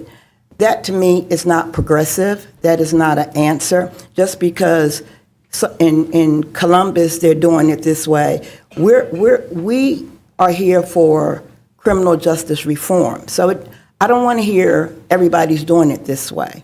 I think that the other thing that I got from some of the CAC folk was that they never got an answer about how people who had disabilities or transgender or youth were going to be in holding areas. Those are clear. We can do an awesome building, which is definitely needed. I agree with everything that Commissioner Link said and the reasons why. But if we have these attitudes about it doesn't matter what kind of building we have. We need to make sure our attitudes match the reform that we're talking about. I'm not trying to create a nice place to do horrible things to people of color. So I hope with all goodness that it passes, because I would love to have a second bite, an opportunity at it. But I cannot vote for it tonight, knowing what I know about how the process was handled. And so I would like to make a motion to divide the question. So Commissioner Thornton has made a motion to divide the question. How would you like that divided in your motion, Commissioner Thornton? I would like for the housing piece to be separate from the judicial piece. I think what I know about the housing piece, what I know about the housing piece from presentations, I'm very excited. I think people are going to feel good about that if that goes through. but I'm still not clear. So I would like to have the judicial and the housing piece separate. So just kind of point of clarification, the commission-defined option includes several elements. The affordable housing infrastructure at $44.5 million, the space modernization program, including both judicial and non-judicial functions, at $82 million. It also includes debt service, which, if you're using a fixed dollar amount program, is required by state law, and also includes an allocation for Bogart and the city of Winterville, which is also required. So, so would you include the debt service in the Bogart and Winterville? The only thing I want. Yes, with the that's fine. affordable housing? Yes. And simply eliminate the space modernization into a separate question? Yes. Did you just, yes. Is that a substitute motion? It's request to divide the question. It's a motion, it is not even substituted yet. Well, There's a motion on the floor. I'm getting click, I There's a mean. motion on the floor. From me? No, from them. What's a substitute motion then? It's a Okay, substitute well, then motion it's to a divide the substitute. question. It's a motion to divide the question. Yeah. I've got a motion from Commissioner Thornton, I'll second that. second from Commissioner Hamby to divide the question. We can continue discussion though. Yeah, point of order. So are we going to vote on dividing the question? So in a division of the question, you have votes on two components of a motion that's on the floor. Right. And so you do one, and then you do the other. So, and that's what we're voting on right now at this moment, then, is that motion? Well, we can continue discussion. You have to, this time, you have to decide whether you're going to accept the motion to divide the question or not. Right. Not vote on it. That's the procedural piece. And then, after that, however it falls, then you take action. Vote to divide. So we're voting to divide. So the first vote is just, will we accept a division of the question? And so we'll go ahead and we'll hold that vote and then continue discussion. So Commissioner Thornton made the motion, Commissioner Hamby the second. We'll go ahead and do a roll call. Commissioner Thornton? Thornton, Yes, separate, yes. Y'all confused, but yeah. Hamby, Yes. Davenport, Yes. Parker, Yes. Link, Yes. Wright, Yes. Denson, Yes. Neesmith, Yes. Edwards, Yes. Harrod. No. 9-1, yes. All right. So when we hold our next set of votes, it'll be with a division of the question with one vote about everything but the space package. The other vote will be about the space package. So some folks. Yeah. So we're voting on 1, 3, and 4 right now? Well, that will be the next vote, but we're going to continue discussion. So, Okay. yes. Okay, so we're talking to both questions then? Just Yeah. for Talking to the item on the agenda, item number Okay, 15 just making generally. sure, just making sure. Okay, so on item 2, I guess I will say that I heard those concerns from the Citizens Advisory Committee also about, and the way I understood the reason that they didn't put the judicial center on the list was not so much concerns about the need for the building, but the need for something that's outside of their purview, which was to have some of these criminal justice reforms put in place. So I feel like we can do both of these things, and I feel like we should do both of these things. And I do support the space modernization program, although definitely hoping that we can be saving some money bringing that down. But I also feel like we should go ahead and commit to taking a vote on cash bail reform, and I'm glad to hear that we're moving forward with the police accountability. But I think we can commit to doing both of those things, and hopefully that will give the trust to the CAC that we are going to move forward on this, and we are going to honor our promises that at least many of us made on the campaign trail. On the question of 1, 3, and 4, I had discussions with Commissioners Wright and Commissioners Edwards, asking them to put in a friendly amendment on item 1 dealing with the affordable housing infrastructure.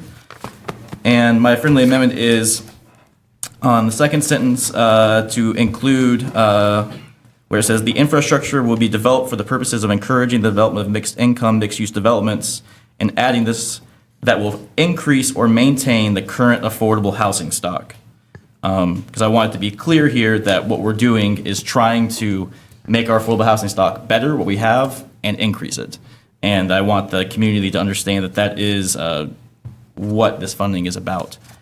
And then I also am asking for a friendly amendment to add in a sentence that states, development should be constructed and/or renovated in a manner that prioritizes the needs of affected residents and, if involving the renovation of current housing, minimizes the disruption of current residents' lives and sense of home.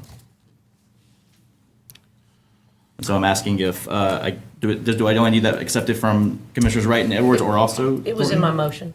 Okay. It was in the original motion. So Commissioner Wright has already accepted that, Commissioner Edwards as well? It's the friendly game, Edwards. It's a friendly game. Mayor Gertz, point of order, my motion included that. I appreciate that, Commissioner Yeah, Wright. my motion included what Tim's had. And so Edwards already. And, yes. So it doesn't, I'm sorry. It included that. I just wanted him to have the opportunity to read his part, and I apologize for that confusion. But that was included in the original motion. Okay. I appreciate that. We cleared it up beforehand. I appreciate it. Yep. Friendly from the outset. Commissioner Herod. Thank you, Mr. Mayor. I would just want to say that I agree with Commissioner Denson. I mean, I think that there are two things that have kind of are getting conflated here. That, one is the issue of criminal justice reform, and I think all of us we're interested in exploring that. I'm interested in looking at options for no cash bail. I'm interested in looking at other opportunities for criminal justice reform because I don't want to be sending people out to the jail and having them sit out there, which is not only unfair or unjust to them if they've just been accused of shoplifting a $5 bag of potato chips, but frankly, it costs us a lot of money to have people sitting out at the jail simply because they can't make bond on a relatively minor offense. So whether we do criminal justice reform or don't do it, and I think we should, but whether we do or we don't do it, that's a separate question from whether or not the courthouse needs to be renovated and whether or not we have enough space for our accountability courts to give both the accused and the victims of crimes a compassionate place in which the merits of cases can be adjudicated. So I think it's really important that these two sets of issues are not conflated. They are connected, but they are separate issues. I think we've all said that we are interested in looking at ways in which we could reduce sending people to jail for relatively minor offenses simply because they cannot afford a $1,000 bond or a $500 bond. I don't think that is a reason to not move forward on modernizing our space and accommodating the needs that we know we have for our courthouse and our judicial system. So I intend to support moving forward with all of these items. Commissioner Parker, then Hamby, and then Thornton. Thank you, Mr. Mayor. I intend to support these projects, but I want to just make it known to public and to clarify for people sitting here so far that, to my knowledge, we have not yet, in our discussions of any real estate acquisition or otherwise, talked about how this affordable housing project will foster homeownership.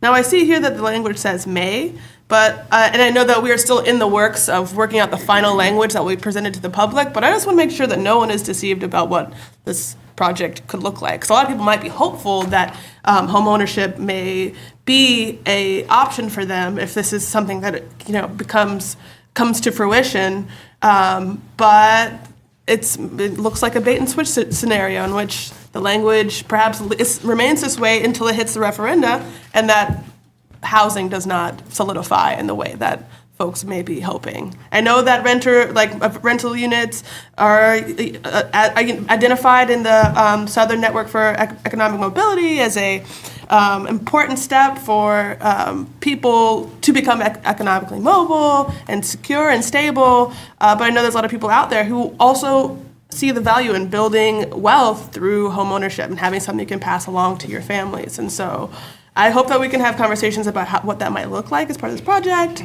And I want to just clarify for the record, like, some of the mystery around its placement here in the agenda item as it stands. Okay. But I do think otherwise this project is worth supporting and look forward to doing so. Thank you. Commissioner Hamby? Go. Yes, I'm sorry. I just wanted to say I agree with what's been said about being able to do both at the same time, being able to address the space needs and address criminal justice issues that we need to address. I'd certainly I believe that there's opportunities available if we do address the space needs that will greatly enhance the service that this government and the courts are given to the people that have to utilize them. So I look forward to that. And I'll point out too, in regards to the space needs, I don't think I need to point out too much about that. I think we all have kind of said our piece on that. But if you remember, under the consent agenda, under number 5, we did a resolution to designate a ACCGOV courtroom to serve as an alternate location for superior and state courts. Typically, we've been using that for magistrate court hearings, and this, I know the mayor received a phone call from Judge Light, as did I, about being able to use this courtroom for bond hearing purposes. She was looking for a place to hold bond hearings the other courtrooms were being utilized at the time, and her attempts were to make sure people got a quicker bond hearing so that they wouldn't have to stay in jail and get a fair bond hearing to see if they were afforded the opportunity to be out on bond. So that adds some context, I think, to the need for the space utilization. But I will say this, I agree that at the same time, we need to be looking at that we develop these space needs and move forward with the space needs. There's no reason why we couldn't move forward with some criminal justice reform. We've already added some language to the goals and objectives tonight to help with that. I would hope that as we do move forward, that we can look at the way we are collecting the data, Manager Williams, and see if we can hone in on just give us a clear picture of who's being impacted by and who's going through our criminal justice system here in town, and what we can do to improve that. I think that would be important. Certainly we have a diversion center. How many people go through the diversion center? And I don't know that we do this now. I know there was a problem at one time where we weren't servicing, we didn't have opportunities for female people that have been incarcerated to go through a diversion program. The diversion center, from what I understand, is primarily utilized by male prisoners at this point in time. So that's something to look at as well as far as we're handling that. So there's other issues that we'll talk about, but again, I think we can address them all at the same time. Commissioner Thornton.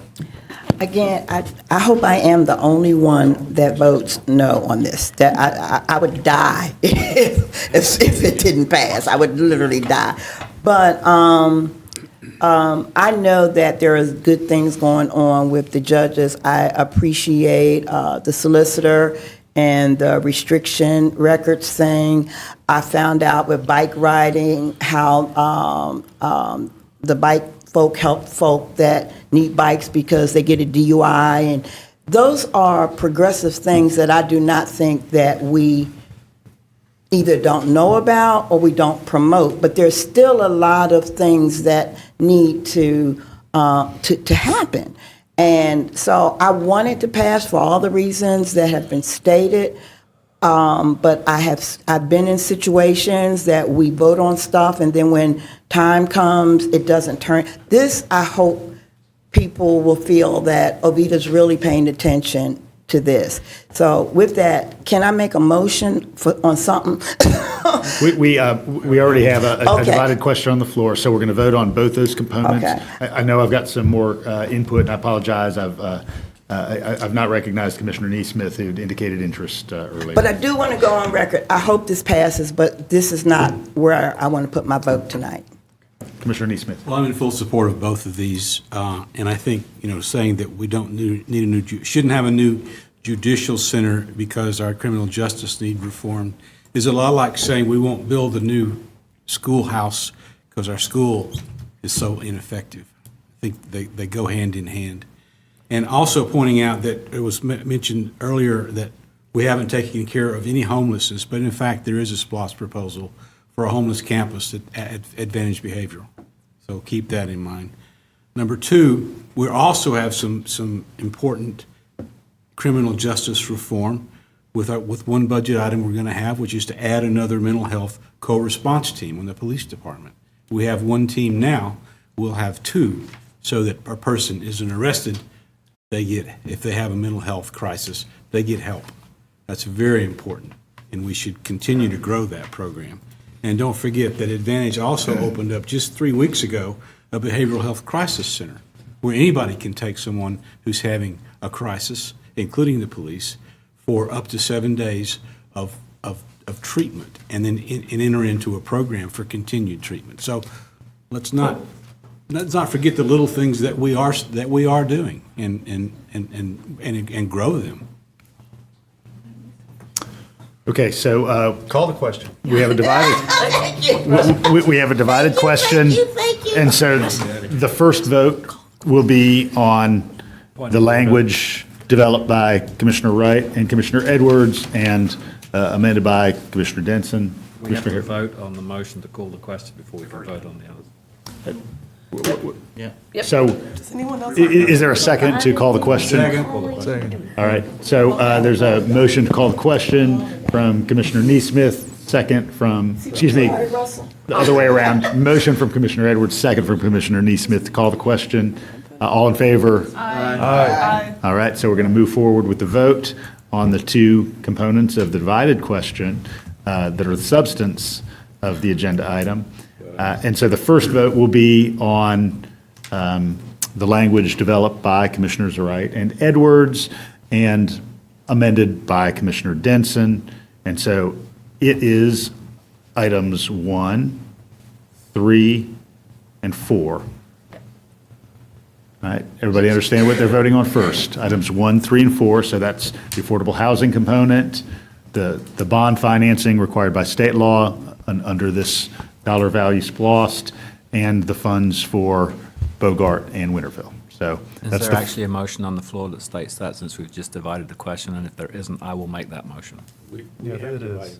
Yeah.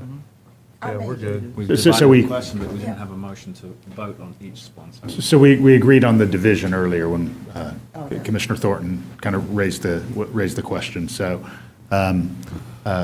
first component, we'll begin with Commissioner Thornton. Go around. That's a good question. Roll call. Roll call, please. Starting with Commissioner Wright. I think so. Yeah, Commissioner Wright, yes. Starts, it was divided there, but it's. Correct. back here. Yeah, Commissioner It's a Wright. yes. Denson, Yes. Neesmith, Yes. Edwards. Yes. Harrod, Yes. Thornton, And which one is this? Yours. 1, 3. Affordable housing, Oh, yeah, Winterville, Bogart. Yes, I'm good. Hamby. Yes. Davenport, Oh, yes. Parker, Yes. Link. Yes. 10 yes. All right, so the first component passes 10-0. The second component is item 2, the space modernization package. I will note that while there's been understandable focus on the judicial center, this really is much broader than that and includes an umbrella that sweeps in many of our public facilities in which people are customers on a daily basis. And if you look at the dates on significant buildings in this town, you see 1914, 1915. So we're talking about a century, really, since we've looked comprehensively at our space needs.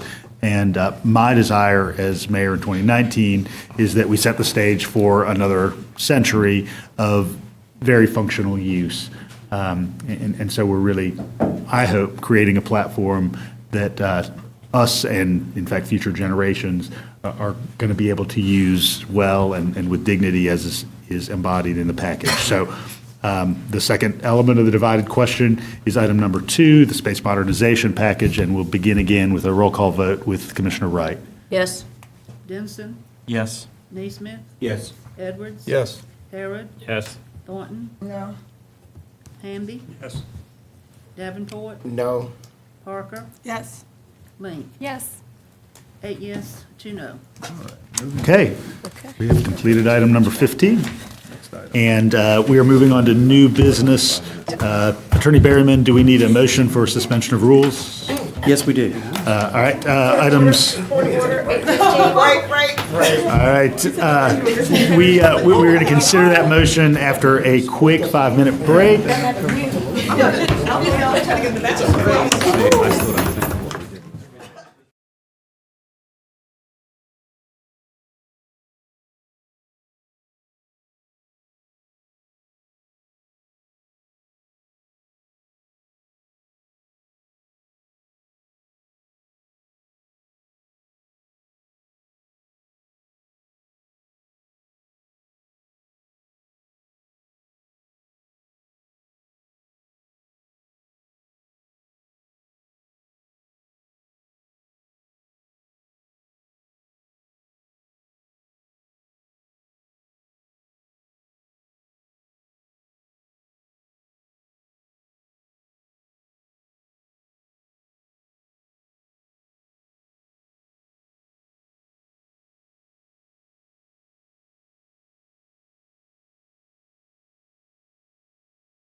All right, welcome back, everyone. Good to see you here. We are here for the remainder of our business at our voting meeting of April 2nd, 2019. We're picking up with new business. We have 3 items we're going to consider under suspension of rules, and then we have 3 planning and zoning items, and then general public input. For the new business, we need a motion to suspend the rules. So moved. Second. All right, we have a motion from Commissioner Neesmith, a second from Commissioner Hare to suspend the rules. All in favor? Aye. All right. We're suspended. So we are suspended. Item number 16 is a revised proposal for temporary construction easement for the Mark development. I entertain any interest in input on this item. Commissioner Wright? Oh, I was just going to make a motion to accept. Second. All right. We will have continued discussion, but just note that we have a motion on the floor from Commissioner Wright to accept, a second from Commissioner Edwards, and some input from Commissioner Link. Yeah, so the Mark asked us to use this piece of property along the Firefly as like construction staging as they build another tower. And we agreed to this dollar amount in exchange for improvements to that Firefly gateway. By extending this easement, we're getting additional money out of them, or additional, we're getting increased value for the work on the Firefly Gateway Park, right? If the term is extended, Athens-Clarke County will have to pay less for the work that's going to be done. And that takes into account the additional compensation for the extension of the easement, the additional time. Okay. Could you say that again? I don't know if I can. No, I won't be able to tell the the difference. term is extended. The term would be extended for 15 months. And so the appraiser has a value for what that is. Yeah. And so instead of Athens-Clarke County paying 51-something thousand or 40-something thousand, there would be a credit for that additional rent, basically. So the amount paid for the improvements would be cut down to $22,180. So there's just more rent, so it offsets the cost. Commissioner Parker, you want to follow up? Yeah, thank you, Mr. Mayor. I'm trying to determine how that additional value is calculated. Could you provide any insight there? We have there was an appraiser Right. who did the initial term, Uh-huh. and so we asked the appraiser to update and to give us the value for the additional 15 months. So their agreement is to contribute additional beautification at the value of the increased value for the added time. The beautification will be the same. Okay. It had a value of $99,000. And so Athens-Clarke County was going to pay $99,000 less a credit for the rent during that time. So the rent revenue has increased, so the amount that we pay for the improvements goes down. Because they're paying more. Because they're paying more. Thanks, Commissioner. I may be able to shed some light. The whole purpose of this was they owed us so much for the initial appraised use of the easement for a certain amount of time. The reason why we went with this type of arrangement is they can perform the work cheaper with their crews on site than we could by mobilizing a separate group to come on there. So that's why we have this. They're paying some of it, we're paying some of it. Then they came back and said, look, we might need more time. And we said, well, if you do, then you're going to owe us more money, which will just take a reduction of what we pay, and you'll pay more towards the project. Does that make sense? It does. I voted against this when it came up before and don't feel very good about this proposal now either. The reason being, I don't think this added value to the firefight trail is the kind of added value that developers like these really need to be adding to our community. We had previously discussed things like below market rate units or having certain contractors work on the project that come from underrepresented sectors of our demography. Those ideas were not pursued, and I, again, would like to see those pursued as other options rather than whatever balancing act is happening here. So I would like to make a substitute motion that we deny this. Substitute motion on the floor. It's not on the floor yet. Second. All right, so substitute motion and a second from Commissioner Davenport. Continued discussion, Commissioner Denson. I guess I have a question for staff. If we were to deny this, the original agreement's still in place, we just don't get the extra money. Well, I'll defer to Bill on the wording. No, the initial agreement has not been signed. They Initial sent agreement's not been drafts, they signed. sent a draft back, and they wanted an additional term. Okay. And so we never signed the agreement. Okay, thank you. But Bill, the commission did approve that agreement in its past form. That's correct. So where would that leave us if this was denied then? Well, I won't speak for Bill, but I would imagine that if the will of the commission was to totally back out of this, you would have to undo that previous action. Because if you just vote for Commissioner Parker's motion, then the developer can just go back to the original agreement, and then the mayor would need to sign it because he's been instructed to by the mayor and commission. Is that correct, Bill? That's right. The way I phrased it was this, you would approve a revised proposal, but there was still approval from the earlier vote to do the 24-month term. So what would need to be done by this body to back out of that initial agreement? I think you could make the motion to do that. Okay. To rescind, because there's been no final agreement. You just have authorized the execution of the agreement. The agreement has not been signed, so like any offer, you can rescind the offer. Okay. Commissioner Parker. Is it there negotiating time or room for us to have discussions about other forms of recompense for the extending the easement of the kind that I discussed? Yeah, there's been no contract entered into, so the parties are free to negotiate whatever terms they want. Might I be able to rescind my original motion and we could pause this discussion to see if they'd be amenable to those ideas? Yours was a substitute motion. Yeah, so I'm asking if that would be something that, I guess I don't really need to ask y'all. I guess that would be the new vote. No.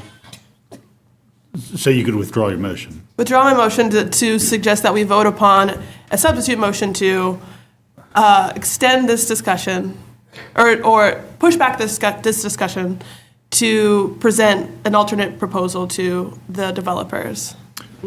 We could hold this item to better refine that. I generally recommend that. You mentioned some prospective points of conversation or negotiation, but we certainly need to look for some refinement of that.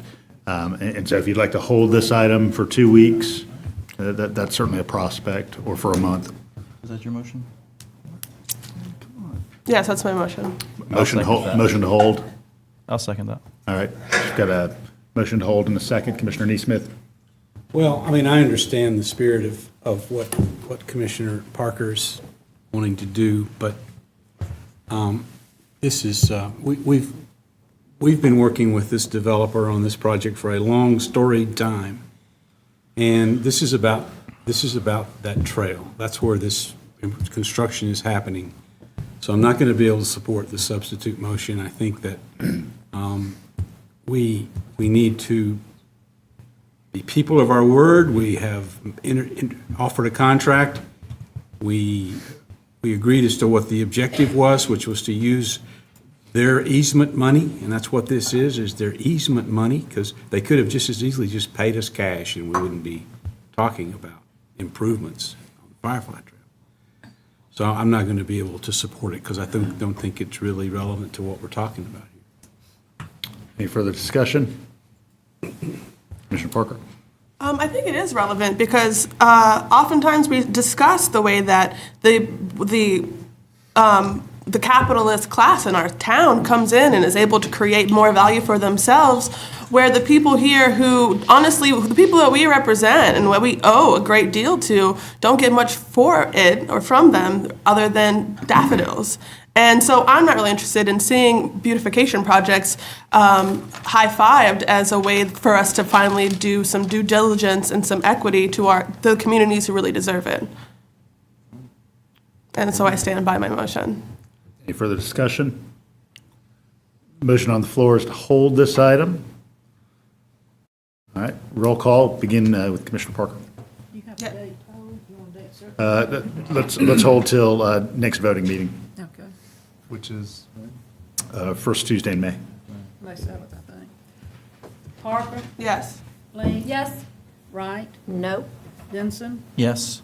Neesmith? No. Edwards? No. Harrod? No. Thornton? No. Hamby? No. Davenport? Yes. 4 yes, 6 no.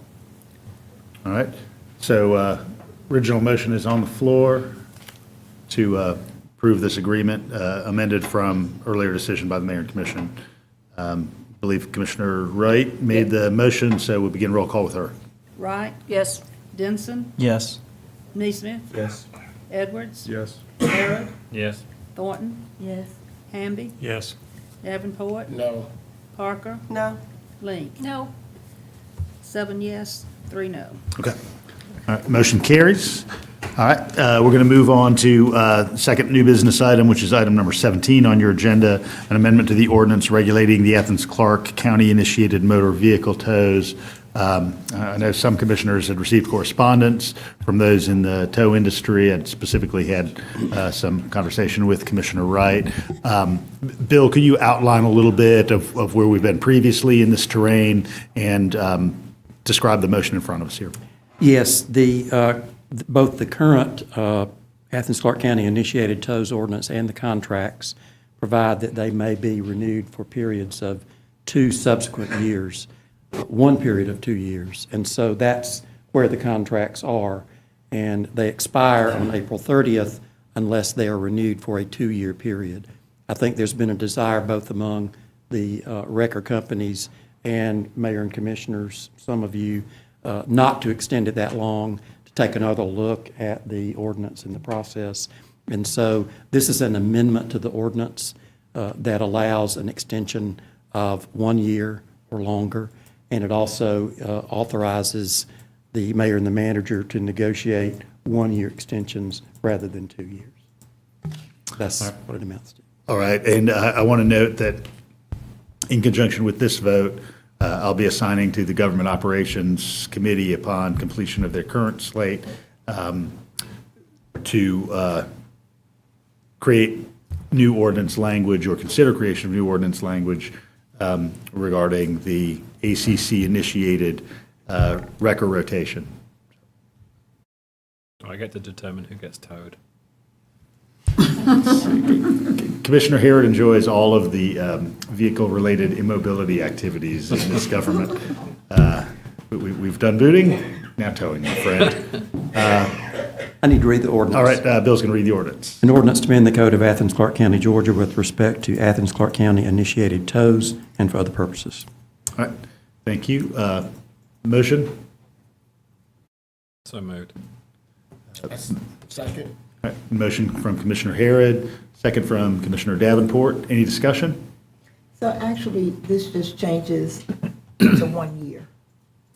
That's right. That extends it. Any further discussion? All right, roll call vote. Harrod? Yes. Thornton? Yes. Hamby? Yes. Davenport? Yes. Parker? Yes. Link? Yes. Wright? Yes. Denson? Yes. Neesmith? Yes. Edwards? Yes. 10 yes, 0 no. All right, moving on to the final item under new business and suspension of rules is item number 18. This is the transfer of some mobile data terminals and docking stations to the Watkinsville Police Department.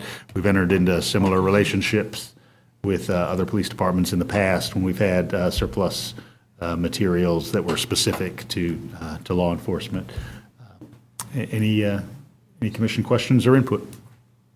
Commissioner Denson. I guess a question, I guess, to the staff, if we have an idea of what the value of this would be?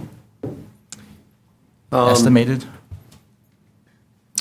Once you pull the hard drives out, and they've been well used. They're really not useful to anybody other than probably the law enforcement community. But I don't have a number for you, unfortunately. Okay. And if it is important to you, I know they'd like to enjoy the use of them sooner than later, but certainly we can wait and I can get you that information if you need that. And then the only other thing I had was on under facts and issues, number 3, saying that such units could be used by other departments to perform less data-intensive operations or similarly installed with other patrol vehicles to support older MDTs. Is there a need there in those kind of places that we could be using these? In our department. I didn't catch the first part. You mean in our current cars? Yeah. This is also with other departments. I may not have caught the first part of the question. I'm sorry.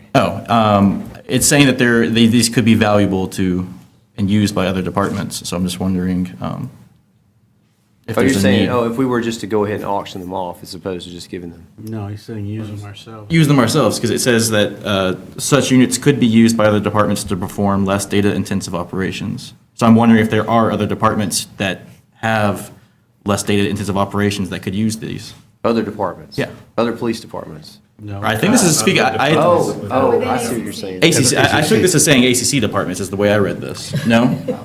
Go ahead. Thank you, Mayor and members of the commission. This is actually referencing outside law enforcement agencies, smaller departments that don't have, the CAD capabilities that we may have or need, quite frankly. So more outside agencies. Okay. So this is an example of another department that might need them because they don't have as extensive needs. And to speak to that, I'm sorry. You recognize Commissioner Wright. I'm sorry. It's all right. That in the letter requesting this, I just want to be very transparent about, previous commissioner asking for surplus that hasn't been put in surplus yet. The ones that are soon to be surplused, I just want to make sure we're not rushing them to surplus because of this request. The timeliness of this, I guess, is just because of networking.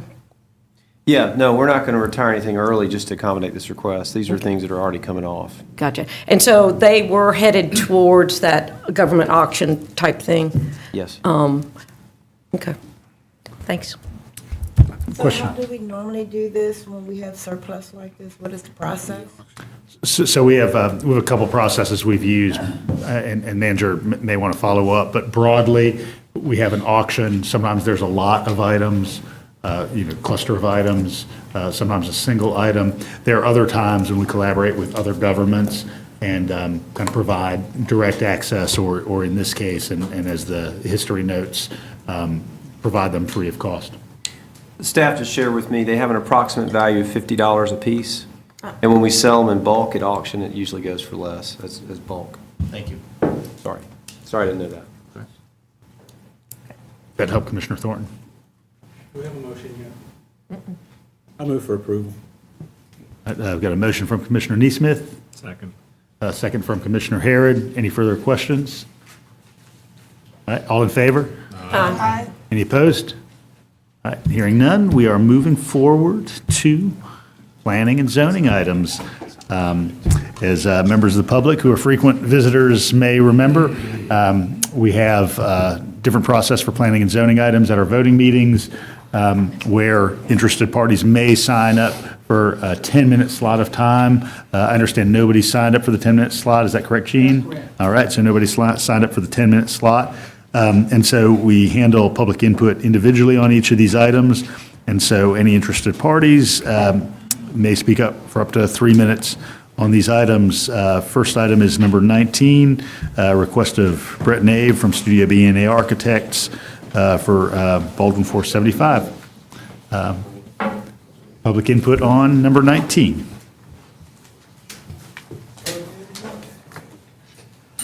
Nope. Not yet. Not yet. No, not Not yet. yet. Not yet. Just- Not yet. Just item number 19, which is a rezoning request.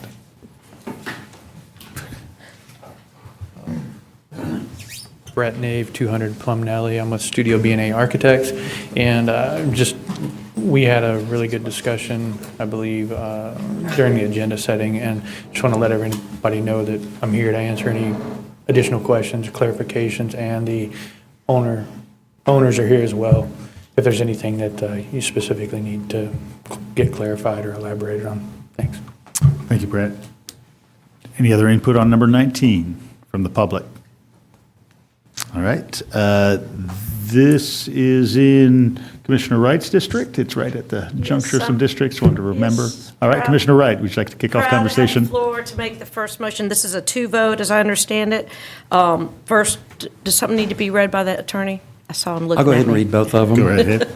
The first is an ordinance to amend the Code of Athens-Clarke County, Georgia with respect to amending the official future development map of Athens-Clarke County by changing the designation of 4 parcels of land located at 220, 280, and 290 William Street and 475 and 485 Baldwin Street from Main Street, general business, to downtown and for other purposes. The next is an ordinance to amend the Code of Athens-Clarke County, Georgia with respect to rezoning 4 parcels of land comprising approximately 2.91 acres in total located at 220, 280, and 290 William Street and 475 and 485 Baldwin Street from CGPD Commercial General Plan Development to CDRIV PD Commercial Downtown, River Downtown Design Area Plan Development, and for other purposes. That's all. All right. All right, I'm glad he covered all that. So I'm just going to go ahead and make the motion that we approve what Bill said about change the amendment to the future development map for this process. I'll second it. All right, we've got a motion from Commissioner Wright, second from Commissioner Link. Other public input? Commissioner Neesmith? Yes. I want to clarify, I sent out a suggested commission-defined option to everyone earlier today, and since that time, I've had a discussion with the applicant or the petitioner and got some clarification about his intention. My concern was that in his PD submittal on page 23, it said exterior park lighting will be coordinated via lease with Georgia Power, landscape lighting, building lighting, and interior lighting, and path lighting will be night sky compliant, high efficiency selections. The concern a citizen said to me was, does that mean that they don't have to comply to ACC code? And while we're at it, let's require that they keep the color of the light below 3,000 degrees Kelvin, which is a less white light.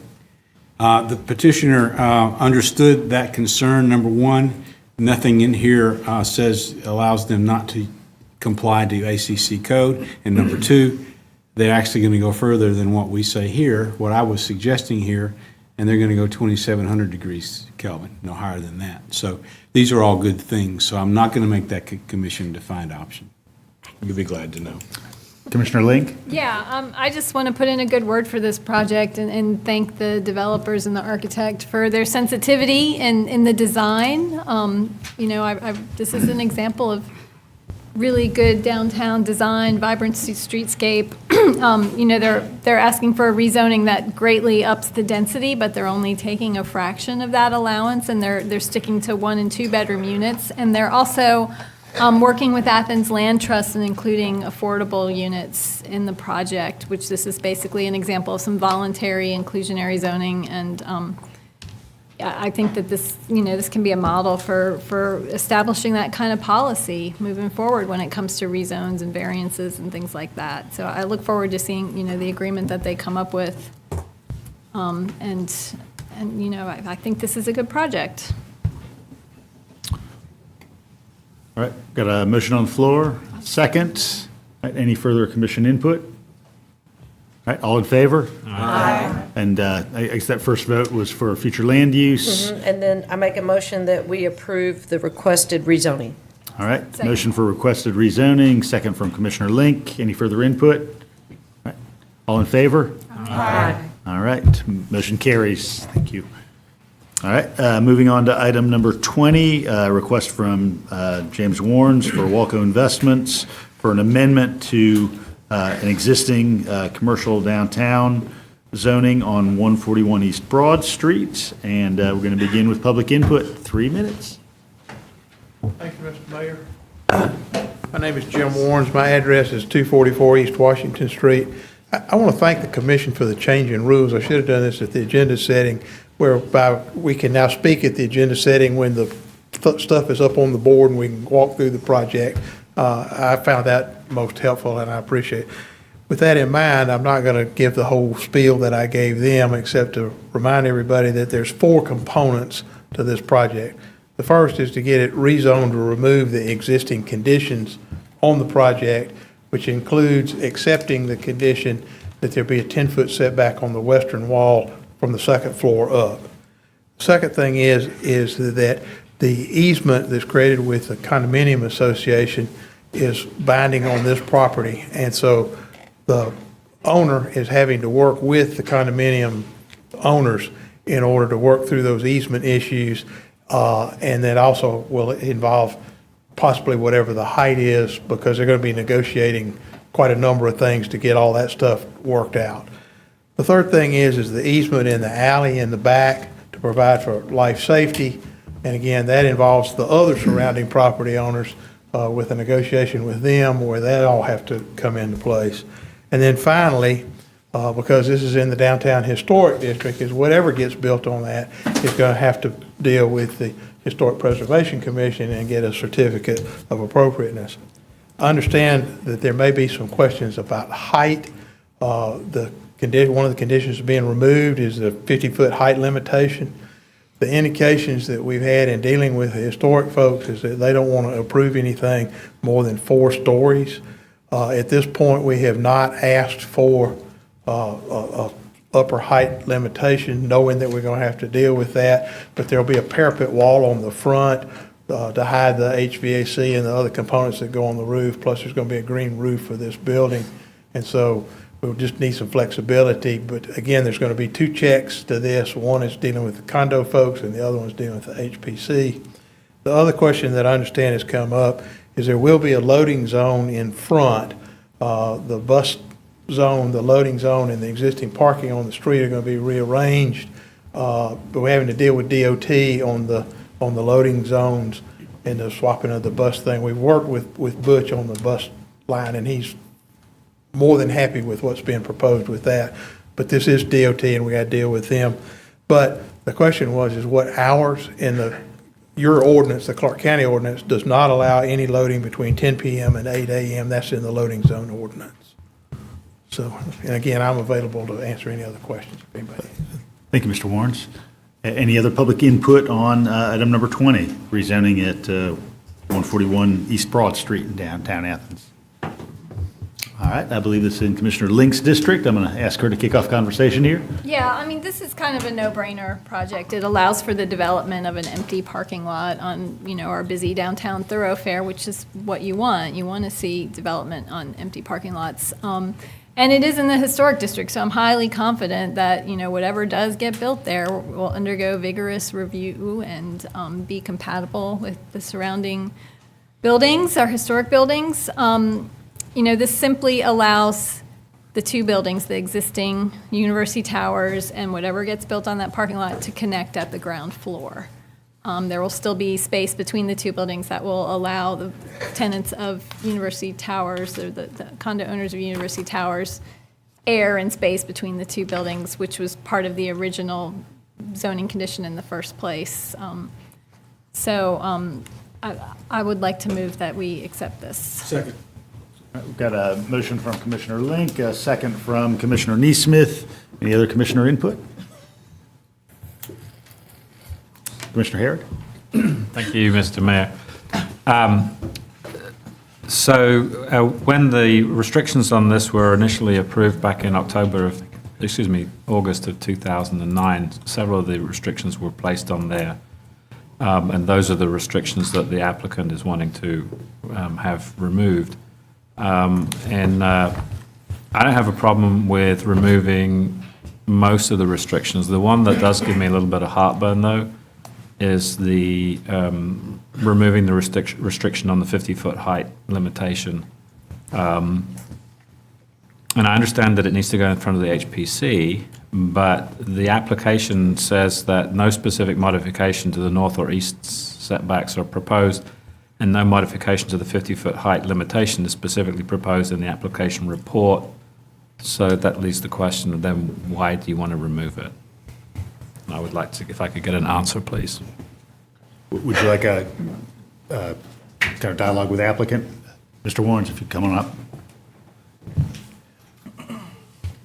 want to remove it in order to have some flexibility. We don't know what the design's going to be. That'll be the last piece of this puzzle. The owner does not want to spend the money to get facade designs until such time as we get the other three pieces that I've mentioned to you in place. At that time, we still don't know whether it's going to be 2, 3, or 4 stories. If it is 4 stories, then the indication is that front facade may well be more than 50 feet because of a parapet wall. And so we asked for it to be removed so we have the flexibility to work with the HPC to get a certificate of appropriateness, not knowing right now here today whether that's going to be 52 feet, 53 feet, 54 feet. As I said, they've indicated they're not going to approve anything more than 4 stories. And typically 4 stories is 12 feet per story, but again, you've got foundation, you've got other things to be taken into consideration. There are design guidelines in the downtown area that have to be met, and part of those include having a parapet-type walls in order to camouflage certain things. Well, Mr. Warrens is at the podium. Any other questions for him? I'd just like to have a follow-up. I mean, when we approved this back in 2009, I mean, one of the issues was what it did to the view shed. If a tall building was built next to the building on the corner, the old parking deck, yes, sir, what it would do to the view shed of the people in there. And I would like to know what conversations you've had with them. And as I say, I understand it's going to go in front of the HPC. Yes. And, you know, they might say, well, we were not going to approve anything more than 4, I forget whether you said 4 stories or 40 feet, but what guarantee do we have that if you don't like their decision, you're not going to appeal it?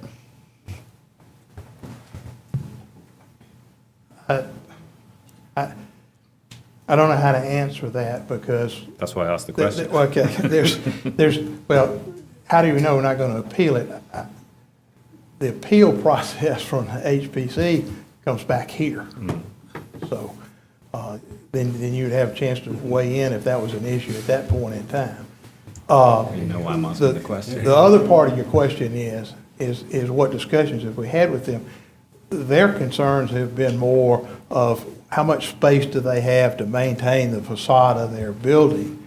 And one of the indications that they've given to us is that before we actually start construction, is that they're going to have an inspection of that, what's the eastern side of their building, to determine what needs to be done as far as resealing windows, recoating the side, whatever they need to do, so that all of that can go on before any construction goes up. The 10-foot setback is the same that was in the prior thing, which is actually more than what's called for in the condominium documents, because condominium documents only provided for a 3-foot setback from that side. So our relationship with them has been very, very good.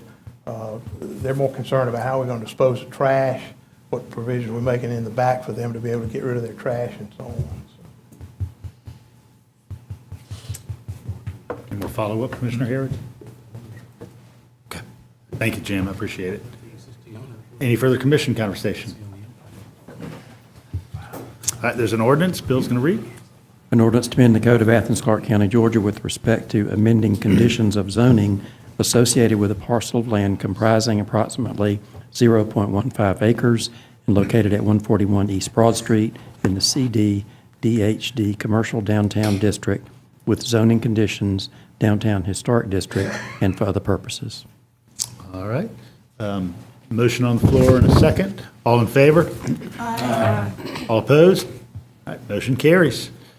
All right, moving on to our final zoning item of the evening, item number 21, request from Kevin Baer of W&A Engineering for Mitchell Allen Nease for rezoning from CG RS15 CR to CG at 785 US Highway 29 and 150 McClung Road. So any public input on this item?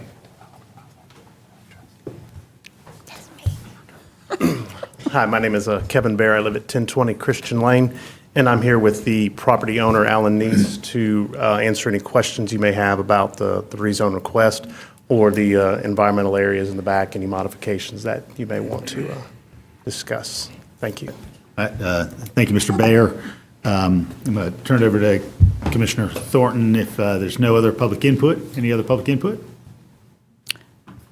All right, Commissioner Thornton. I'm kind of embarrassed. Mr. Nease had been trying to get in contact with me, and I kind of didn't know who he was tonight. But I'm really pleased to make this recommendation. And I appreciate Kelly also meeting and talking. I like the idea that there is an interest in a greenway trail with Pinewood and that area of J.J. Harris. So my recommendation would that we okay this change from commercial to single. I'll second. All right, I've got a motion, and a second, and Commissioner Thornton noted that I had some back and forth with the applicant around the prospect of a greenway segment or a trail that would parallel Trail Creek. If you're familiar with this part of town, Trail Creek runs parallel to Highway 29, essentially all the way down from where Country Corners and Pinewoods mobile home communities are. Also backs up very close to some school district property. So down the road, there could be the prospect of having a segment that would connect both those community spaces, the J.J. Harris Elementary School, as well as those communities with the Kroger and Athens Tech area in a completely off-road way. The applicant indicated that there was no problem with that in the future, and even ran that by the prospective holder of a conservation easement on that property, who also said that that would be fine. So I appreciate y'all's willingness to entertain that. Again, it's a future prospect, but we always need to be thinking down the road. Any other input? All right, there is a motion from Commissioner Thornton, a second from Commissioner Hamby. Ordinance to read. An ordinance to amend the code of Athens-Clarke County, Georgia with respect to rezoning 2 parcels of land comprising approximately 26.254 acres in total, located at 785 U.S. Highway 29 North and 150 McClung Road, from CG Commercial General, CR RS 15 Single Family Residential to CG Commercial General, and for other purposes. All in favor? Aye. All opposed? All right. I believe that concludes our business for the evening. And so, Mr. Mayor, I had something that has weighed heavily on me since I did it, and I would like to move to reconsider the item number 16, the revised proposal for temporary construction easement for the MARC. And I'd like to do so because I feel Commissioner Parker made a reasonable request to delay action on this item to the next voting meeting until she might come to some other type of resolution that, to get the MARC to collaborate in a way that might better meet the needs of the community in that area of town. And frankly, I don't see any harm in holding that item for a little bit longer and giving Commissioner Parker that opportunity. So for that reason, I would like to make a motion to reconsider on item 16. all right, given that we've not yet approved the minutes of this meeting that we're in the middle of right now, we have the opportunity to reconsider. And so Commissioner Edwards has made that motion. Is there a second? I'll second. All right, so there's a motion from Commissioner Edwards, second from Commissioner Link to reconsider. Commissioner Wright, you had a question about process? Yeah, point of order. You reconsidering the substitute motion that was a 6-4 vote? That's where we are? Reconsidering the table. Well, the substitute motion was to hold, and it was a 6-4 vote. That's what we're reconsidering now, not the motion that passed. I think you have to consider the main motion. You have to reconsider the main motion, which you voted for, correct? Okay, yeah, and Commissioner who voted for could be the only person to make the motion to reconsider, so that was appropriate. Okay, so we're going to go through both votes again with this reconsider?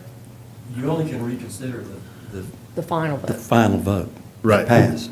Right, and That so was we're reconsidering, which would, The 7-3 So we vote. would have to first deny or vote to, or we would have to vote against the motion to approve.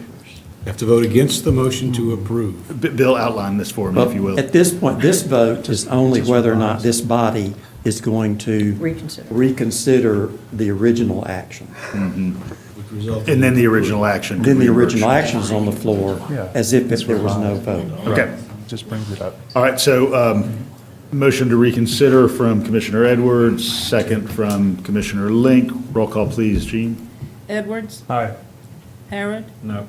Thornton, I am totally confused. I don't know what I'm doing. No, I'm not. I'm abstaining because I'm not sure what just happened here. I'm abstaining. Hamby, No. Davenport, Yes. Parker, Yes. Link, Yes. Wright, Nope. Denson, Yes. Neesmith, No. 5 yes, 4 no, 1 abstention. I think that's a tie. That is a tie. All right, so, Bill, this is not an ordinance, so it doesn't need 6 votes, is that correct? It just does needs a not need majority. 6 votes. This is not an ordinance. Okay, so since it's not an ordinance, it's a 5-4 vote, so motion to reconsider carries. All right. You guys are like the Roberts Rules troopers this evening. And so now the original question, the original agenda item is back on the floor. As if we never were here, like it's Groundhog Day. You can motion to table. And so we are back under discussion with item number 16. All right. Anyone raise your hand if you'd like to provide some input on this item? Yeah, please As if explain you are this a Bill little Murray bit better. and we just got out of bed. Be this long. Commissioner Parker. I make a substitute motion No, that. it's not a substitute. No, I make, no, this is new. Again, Groundhog Day, we just got out of Okay. bed. We don't know what's happened. Just move to This is a table motion. I move to table. I till the second. next voting meeting. Yes. All right, so Commissioner Parker has made a motion, Commissioner Denson has seconded. Other other commissioner input? The motion is to table it until the next voting meeting. Yes. Correct. The next okay. voting meeting. That's Yes. not bad. I'm going to Commissioner make a Hamby. substitute motion to approve. Second.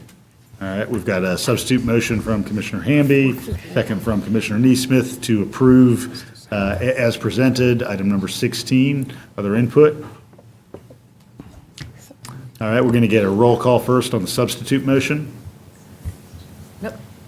To approve. On The substitute Commissioner to, Hamby's. Substitute the motion. new substitute. Hamby's substitute motion is to approve item 16 as presented on the agenda, which would create a new contract. It's what we voted 7-3 on last time, just for Right. clarification. Ready. All right, roll call? Hamby, Yes. Davenport, No. Parker, No. Link, No. Wright, Yes. Denson, No. Neesmith, Yes. Edwards, No. Harrod, Yes. Thornton. Yes. It's 5 yes, 5 no. All right, pulling out all the stops. I'm going to vote for Commissioner Hamby's motion. I'm going to break the tie for Commissioner Hamby's motion. So you voted yes. Correct. 6 to 5, yes. Are we back where we started? Nope, we're moving on to general public input. I meant for the vote. You voted, you broke the tie. I broke the tie Okay. for Commissioner Hamby's motion. General public input, we are delighted you are here. Come on down, you have 3 minutes. Name and address, please. Thank you so much. I was worried about my parking. Okay, I'm Nene Onyaha-Clayton of 145 Three Oaks Drive, Athens 30607 again. Mayor Gertz and District Commissioners, 100% Athens would like to thank you sincerely for working with us and the ACC Office of Sustainability on crafting a resolution to transition Athens to 100% renewable energy in a just and equitable way. And we look forward to continued conversation on that.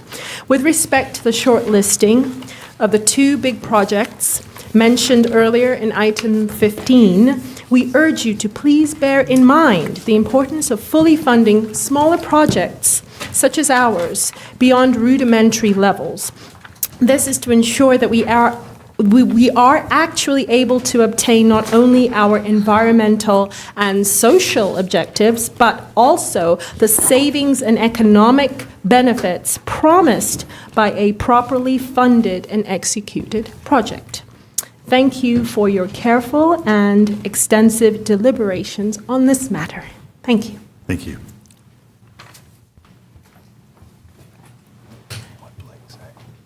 Yes, my name is Dennis Holmes, and I reside at 1965 Winterville Road, Lot 2, here in Athens. I'm the guy that wrote y'all commissioners that letter about 2 or 3 weeks ago. But unfortunately, y'all didn't even take the time to even give me any type of response. You sent me over here to Miss Howard, over here on Satula Avenue. Hey, let me tell each and every last one of y'all. Let me reiterate to y'all. Y'all not dealing with no food. No food, none whatsoever. Hey, now, and one thing for sure, and 2 things for certain about me. I'm 110% man. I don't ask for handouts. But when something is done to me, and I know each and every last one of y'all that's sitting behind this podium here know for a fact that I'm not standing up here telling no lie. I know it, and y'all know it too. Now, hey, the only thing I'm asking y'all to do is resolve this. That's all I'm asking y'all to do. Resolve it. That's all. Hey, I would never ever bring forth a false accusation against anybody. Nobody. I wasn't raised like that. But I don't have no problem bringing forth the truth. None whatsoever. Now, the only thing I'm asking y'all to do, let's sit down as individuals. I sat down with y'all instead of y'all sending me over here to Satula Avenue. Hey, with that said, hey, thank y'all a whole lot. Sir, let me get your name for the record. I apologize again, I didn't hear it clearly the first time. Dennis Holmes. Dennis Holmes, thank you, sir.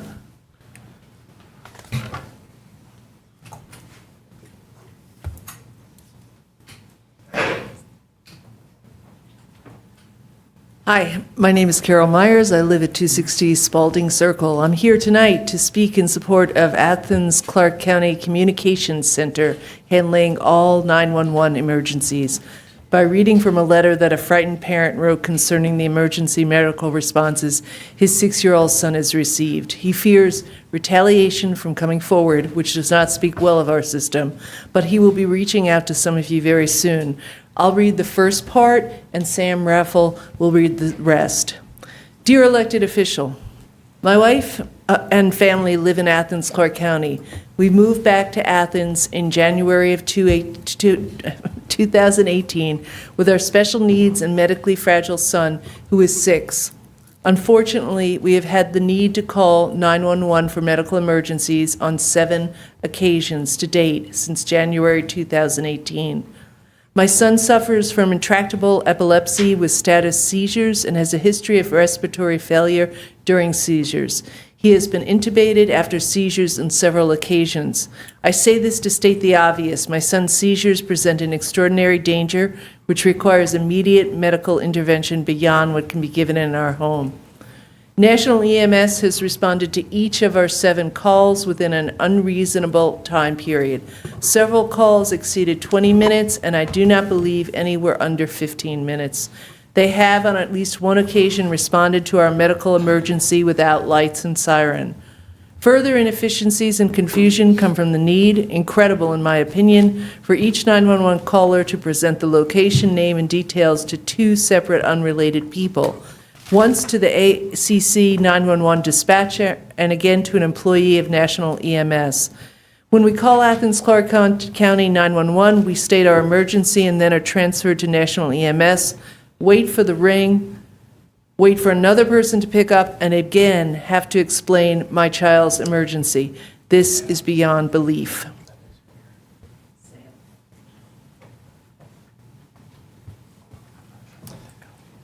My name is Sam Raffle. I live at 230 Spalding Circle. I love y'all. I have to fuss at you sometimes, and this time it comes in the form of a letter.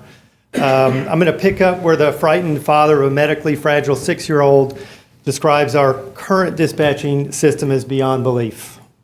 We moved from South Carolina, and the same call there was managed by one person, one trained individual who coordinated care from the phone and remained on the line throughout the call and notified us of the location and impending arrival of the ambulance. In my experience, a national EMS representative, 7 calls, takes the location and hangs up. We have no idea when they will arrive or where they are coming from.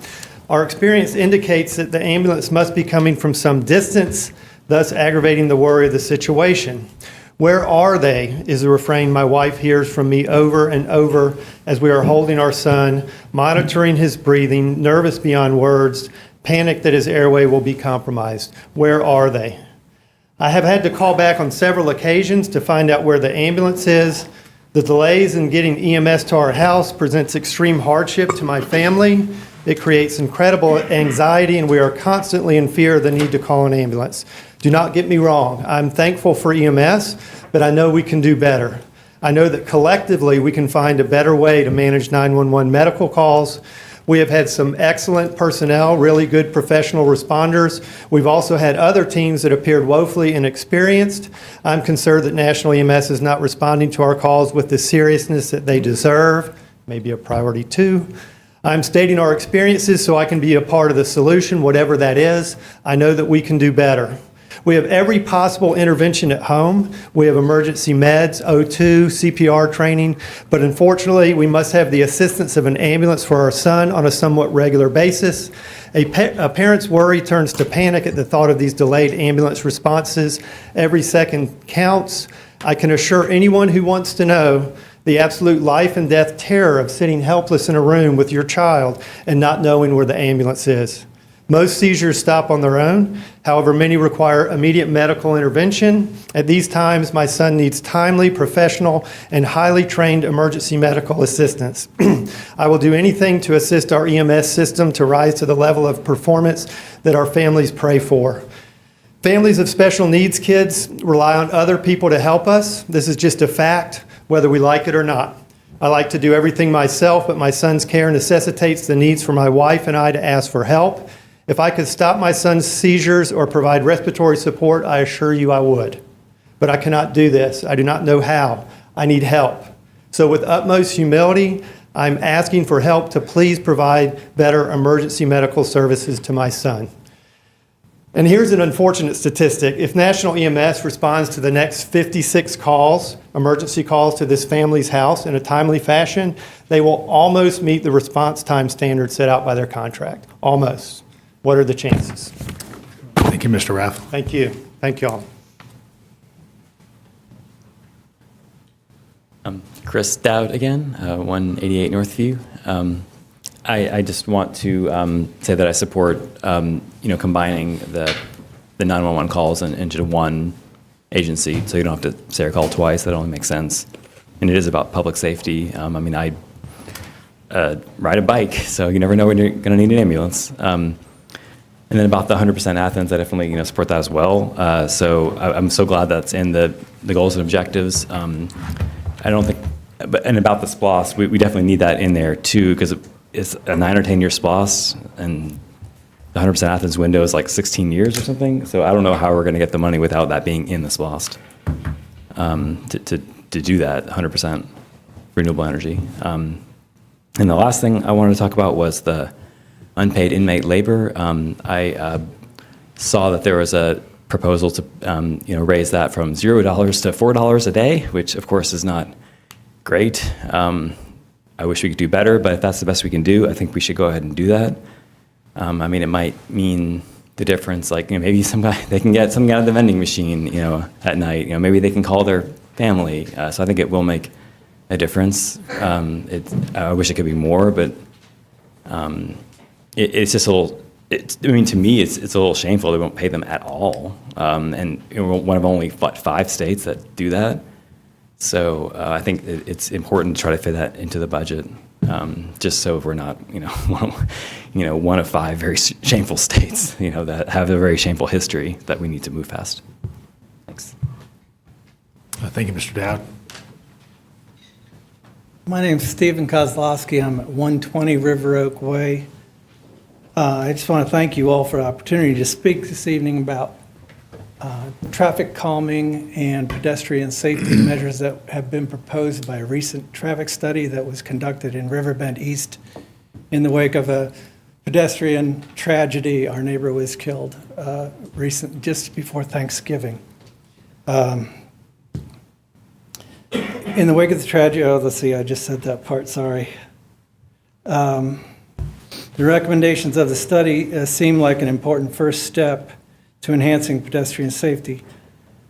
While the details of the tragedy are sketchy to me, one thing is obvious to even the casual observer. Pedestrians on Riverbend Parkway are forced to use the bike lane as a de facto sidewalk, which puts them too often in conflict with vehicles. Thankfully, due to the combined effort of the city, county, some of my neighbors, and the apartment complexes that exist at one end of Riverbend Parkway, a lot of the debris has been attended to in the bike lane, which had rendered the bike lane essentially useless with so much debris. So thankfully, that issue is being addressed. It was especially heavy debris this past autumn when this tragedy occurred. The heavy debris effectively pushes pedestrians into traffic because nobody likes to walk or run on slippery leaves. And biking is even more hazardous given, as I said, the heavy debris in such a heavily wooded section of roadway. But giving pedestrians more room to walk is scant protection. As we can all imagine, tragedy could have been far worse given the heavy foot traffic that exists, especially in the multi-unit section of Riverbend Parkway. As I said, there were 8 apartment complexes, multi-unit complexes up on one end of the parkway. With no barriers or even warning devices, cars wander regularly in and out of the only pathway that pedestrians have to walk. And as I said, I'm sorry, I'm losing my place here, but as I said, there's a lot of foot traffic, including many UGA students who can't park on campus, so they ride the bus. So this is a foot trafficked area. So these students and pedestrians in general need more than what the protection that they have right now, which is just a painted line. So I'm hoping that you all will help us to have some of the traffic calming and pedestrian safety measures that are suggested in the recent traffic study that was performed be implemented. Thank you very much. Thank you, Mr. Kozlowski. Good evening, y'all. My name is Stephanie Flores. I live at 871 North T Street. First, I would like to thank you all for your time, like all of this 4-hour time span that we have been here today, and for the commitment y'all have to public input being a priority, as much of a priority in these meetings as the decisions that are being made. This is not where I'm going to read from. This is an echo of what has already been presented today, and then with a little bit of new business kind of introduced. So I would like to echo what has already been proposed by members of the community regarding the elimination of cash bail in Athens and the establishment of a Citizens Advisory Board. When we are considering what kind of decisions and would progress people towards and improve the quality of life for marginalized peoples, it just makes sense to do the right thing, which it sounds like y'all are on a track to do. I really appreciate our Commissioner Parker's proposal, or I guess it was an amendment or a motion, I don't know, it was really confusing during all that time, but to go ahead and include that in the language and in the goals, because that's important. And in line with making decisions that would improve the quality of life for marginalized people, and in all the ways that homelessness, poverty, and crime are interconnected, having a job that pays a fair wage is essential for survival. It's really easy to understand. We know that the University of Georgia is not paying their employees a fair wage, and we know that the University of Georgia has failed to acknowledge its history of racism and slavery and white supremacy that has built its institution, and that it predominantly still benefits white folks and upper white class folks, or upper class folks at the expense of benefiting folks of color.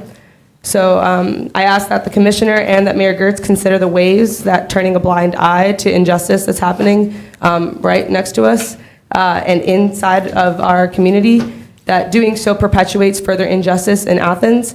Some of y'all may have received an email, Mayor Gertz, I know you have received an email regarding, it was a redress letter regarding the slave bodies that were dug up at Baldwin Hall, and steps to take moving forward, signed by many community organizations and hopefully eventually signed by all of y'all, to be presented by the community and to the University of Georgia, demanding that they make their policies more just in how they're paying their people, in how they're recruiting folks to come to the university. We know that Black descendants of slaves reside in Athens, and we know that they do not go to disproportionately do not go to the University of Georgia. So we need to change that. So I ask that you all consider how we can have leverage as a commission, as a community, against the university to work with them moving forward in making more just policies. And I hope to hear back, and I hope that whenever y'all receive that letter, if you already have, that we get some replies and some hard yeses, because it does kind of determine what side of this movement you want to be on. In my opinion, and in the opinion, in the perspective of a lot of people who are affected by these policies, urgency is necessary, and we need that now. So, thank you for your time again, and yeah. Thank you, Mr. Flores. I appreciate it. Any other public input this evening? All right. In a couple moments, we'll have commissioner input. Just want to make one committee assignment. Earlier, I mentioned the record question going to government operations after their current slate of activities are complete. I'd like to announce tonight a small ad hoc committee, and this is going to be a very intentional group that's going to get some work done, provide us some policy recommendations, so that we can move forward with some of the work that we've discussed in the context of some of the corridors that have had some dedicated funds and committee activities such as Atlanta Highway and Lexington Road, but also many others throughout our communities, some of which have some GDOT oversight, but many of which do not. So I'm announcing the Corridor Policy Committee, which is going to include Commissioners Hamby, Wright, Thornton, and Davenport.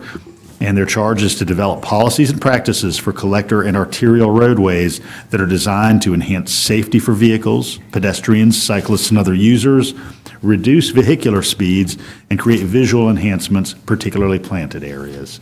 So looking forward to y'all getting to work, and as aggressive a timetable as possible, I will look forward to seeing. So thank you all for your willingness to do that. Tonight, I'm going to go ahead and begin input with Commissioner Hamby.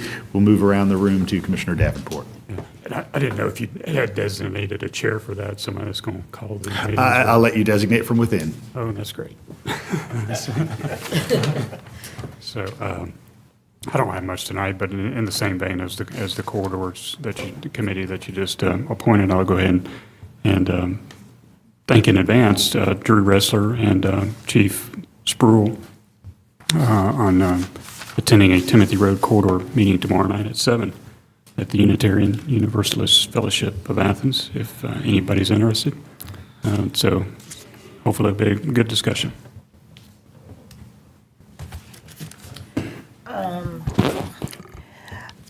I guess my big experience was riding the e-bike for 6 miles Saturday. I learned a lot, and I also enjoyed the fellowship with my fellow commissioners. I had the opportunity to speak to seventh graders at Clark Middle School, and we debriefed the movie The Hate You Give, and I think we all might need to look at that movie and debrief, because there were so many messages, but I was so impressed that seventh graders were mature enough and open enough. I don't think we give enough credit to our young people. We kind of want to tell them what to do.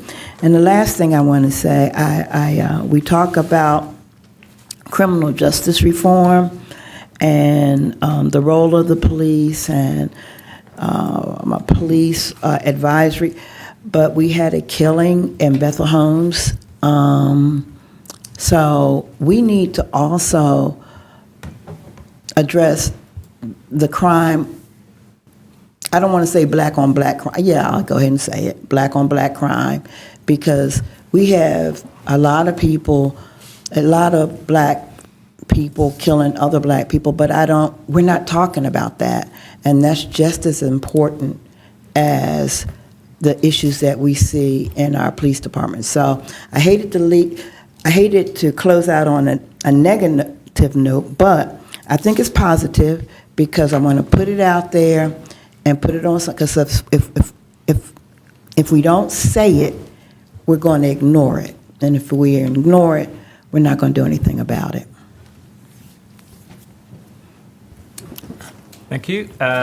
Three things. Number one, I would like to get some information from the manager about the possibilities of co-locating the EMS response person in our 911 communication center, so that we don't have to have a situation necessarily of people having to report twice on what their emergencies are. There may be very good reasons why that cannot be done, but I would like to get some more information to be more informed upon that situation. The second thing I would like to say is to thank Chief Sproul and some of his senior officers from the Athens-Clarke County Police Department that came out and had a community meeting in District 8 the week before last on a Friday. It was well attended. There were about 20 people or so showed up. And it was a good opportunity for the community to meet with some of the officers and for the officers to meet with some community members. Thank you for that. And then last but not least, we will be having coming up on Saturday, May the 4th, the second East Side Festival at Southeast Clarke Park, a great festival. There will be music, there will be food trucks. I believe there may even be some beer. And there will be the East Athens Business Leaders Association Business Expo. So come out and hopefully the weather will stay fine and have a good time. Did you say beer, Commissioner Harrod? What? Sorry, what's that? Never heard of that thing. It's all right. You had me there. As Ben Franklin once said, beer is proof that God wants us to be happy. Thank you, Mr. Mayor. I'd like to thank Manager Williams for getting some information to me. If y'all remember our last meeting, we were talking about the road pavement maintenance and the fact that we're going to be repaving 54 lane miles this year in our community. And at the same time, we're going to be paving and installing 1.7 miles of sidewalks. Last year, we installed 3,448 feet of sidewalks. I think we need to do better when it comes to pedestrian safety. And we heard it tonight about the pedestrian death down in Riverbend. It's not the only one. 9 years before that one, there was another pedestrian death. And it's a failure of urban design, and I think in a lot of ways we need to catch up in many areas of our community. So I'm really excited to serve on a body that I think gets that and really wants to. I'm excited to hear about this corridor policy committee. 2 UGA football players just got arrested for misdemeanor marijuana with $1,000 bail set on each one. So this is still an issue that's happening, day in, day out in this community. Commissioner Hamby, one of your constituents came up to me the other day and said Timothy Road was going to be 4-laned. And then I advised her that in actuality, there was a movement to reduce the speed limit and that there was an upcoming forum. So, Thank you for doing that. yeah.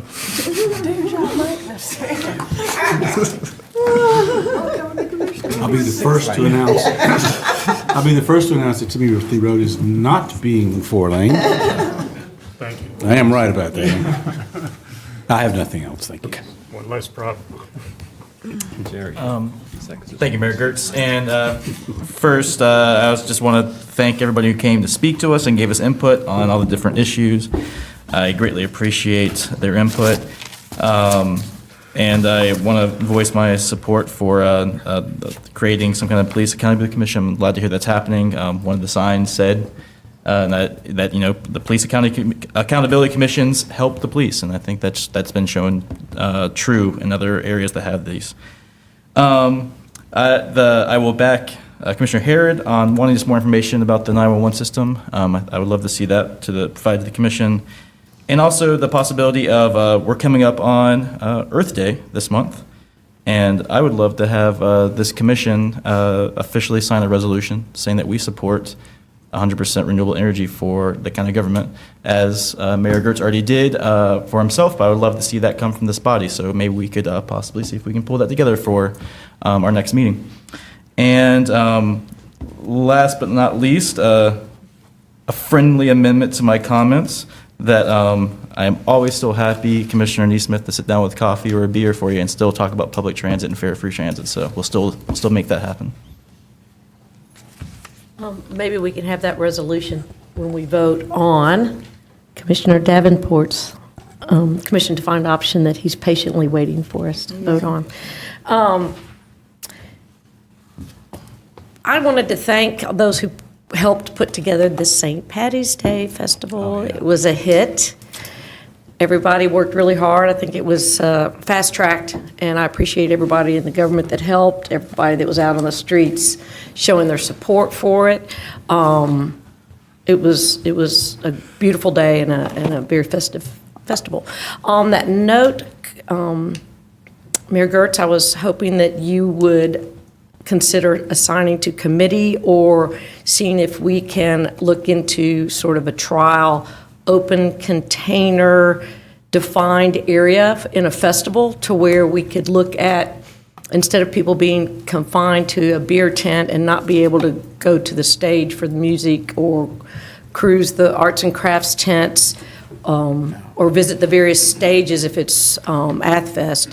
But I think that we're probably at a point to where we're mature enough downtown, people are not misbehaving, but if we could, I'm not sure what the next step would be to do, to look at that, or if it's a committee assignment, or, but if we could get that conversation going, I wanted to start with that tonight to see how we could move in that direction. And I think it would also cost less for those who are having the festivals, just for the barricades that go with the beer tent, and a lot of communities have, we don't have to redefine how to do it, but it's a defined place where you get your tag that proves you're old enough. If you're seen with a beer without the tag, and you know how that goes, it unfolds from there. But I'd like you to consider that for us. I'll say briefly, I've had conversations with a couple of the larger festival promoters in town and with Manager Williams as well. And what I've asked is that in this, what we might call festival season, sort of now through AthFest, that particularly Chief Spruill, given that he's new to town, but he's been in some other communities that do big things, that he survey the scene and have an opportunity to see kind of the existing lay of the land, knowing that every event is a little bit different and comes with some different contours. A music festival is different than a bike race, for example. And so my intent is sort of following festival season to put it into committee. Okay. Appreciate that. Thank you.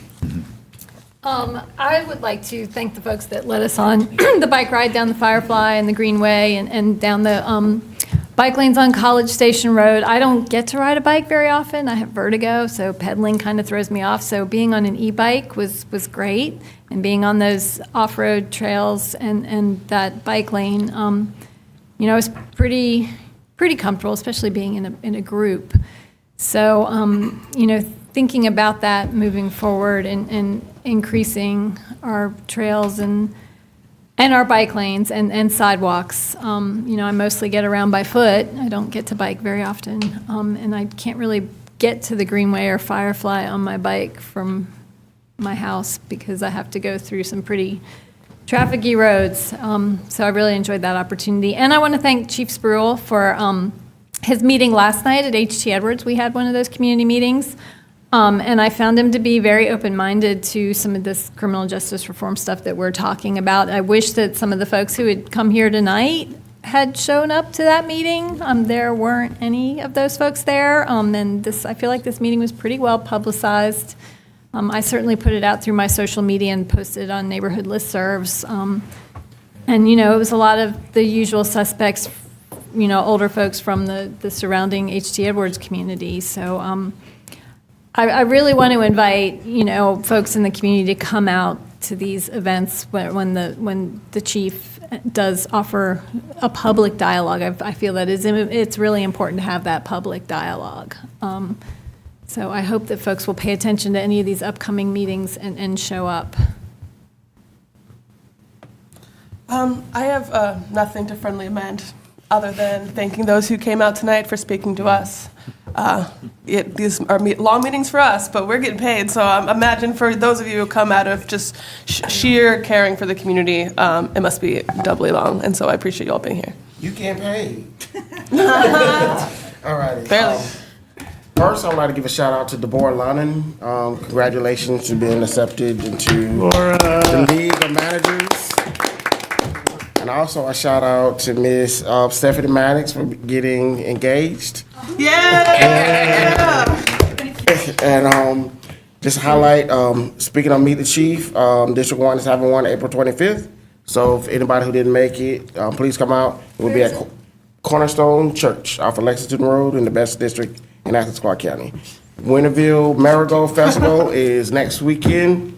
So it's a family fun event, parade, balloons, fun, excitement, family, kids. It's next weekend at Marigold Festival. Please come out. I would like to thank Broderick and Eat Out and others who invited Dr. Bellamy this weekend. It was very insightful, very fun. And I know some of my fellow commissioners are tired of hearing me saying this, but I swear to you, Athens District 1 will be up and running soon.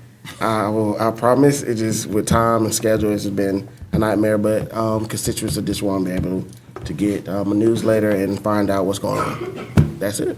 All right. I've realized I've neglected input from our charter officers, so Ms. Maddox, anything this evening? Anything going on in your life you want to talk to us about? Thank you to everybody. I appreciate it. It's been nice. We wish you much success. Attorney Berryman? Nothing, thanks. Manager Williams? No thanks. All right. I'd entertain a motion for movement into executive session. So moved. Don't second it. All in favor? Aye.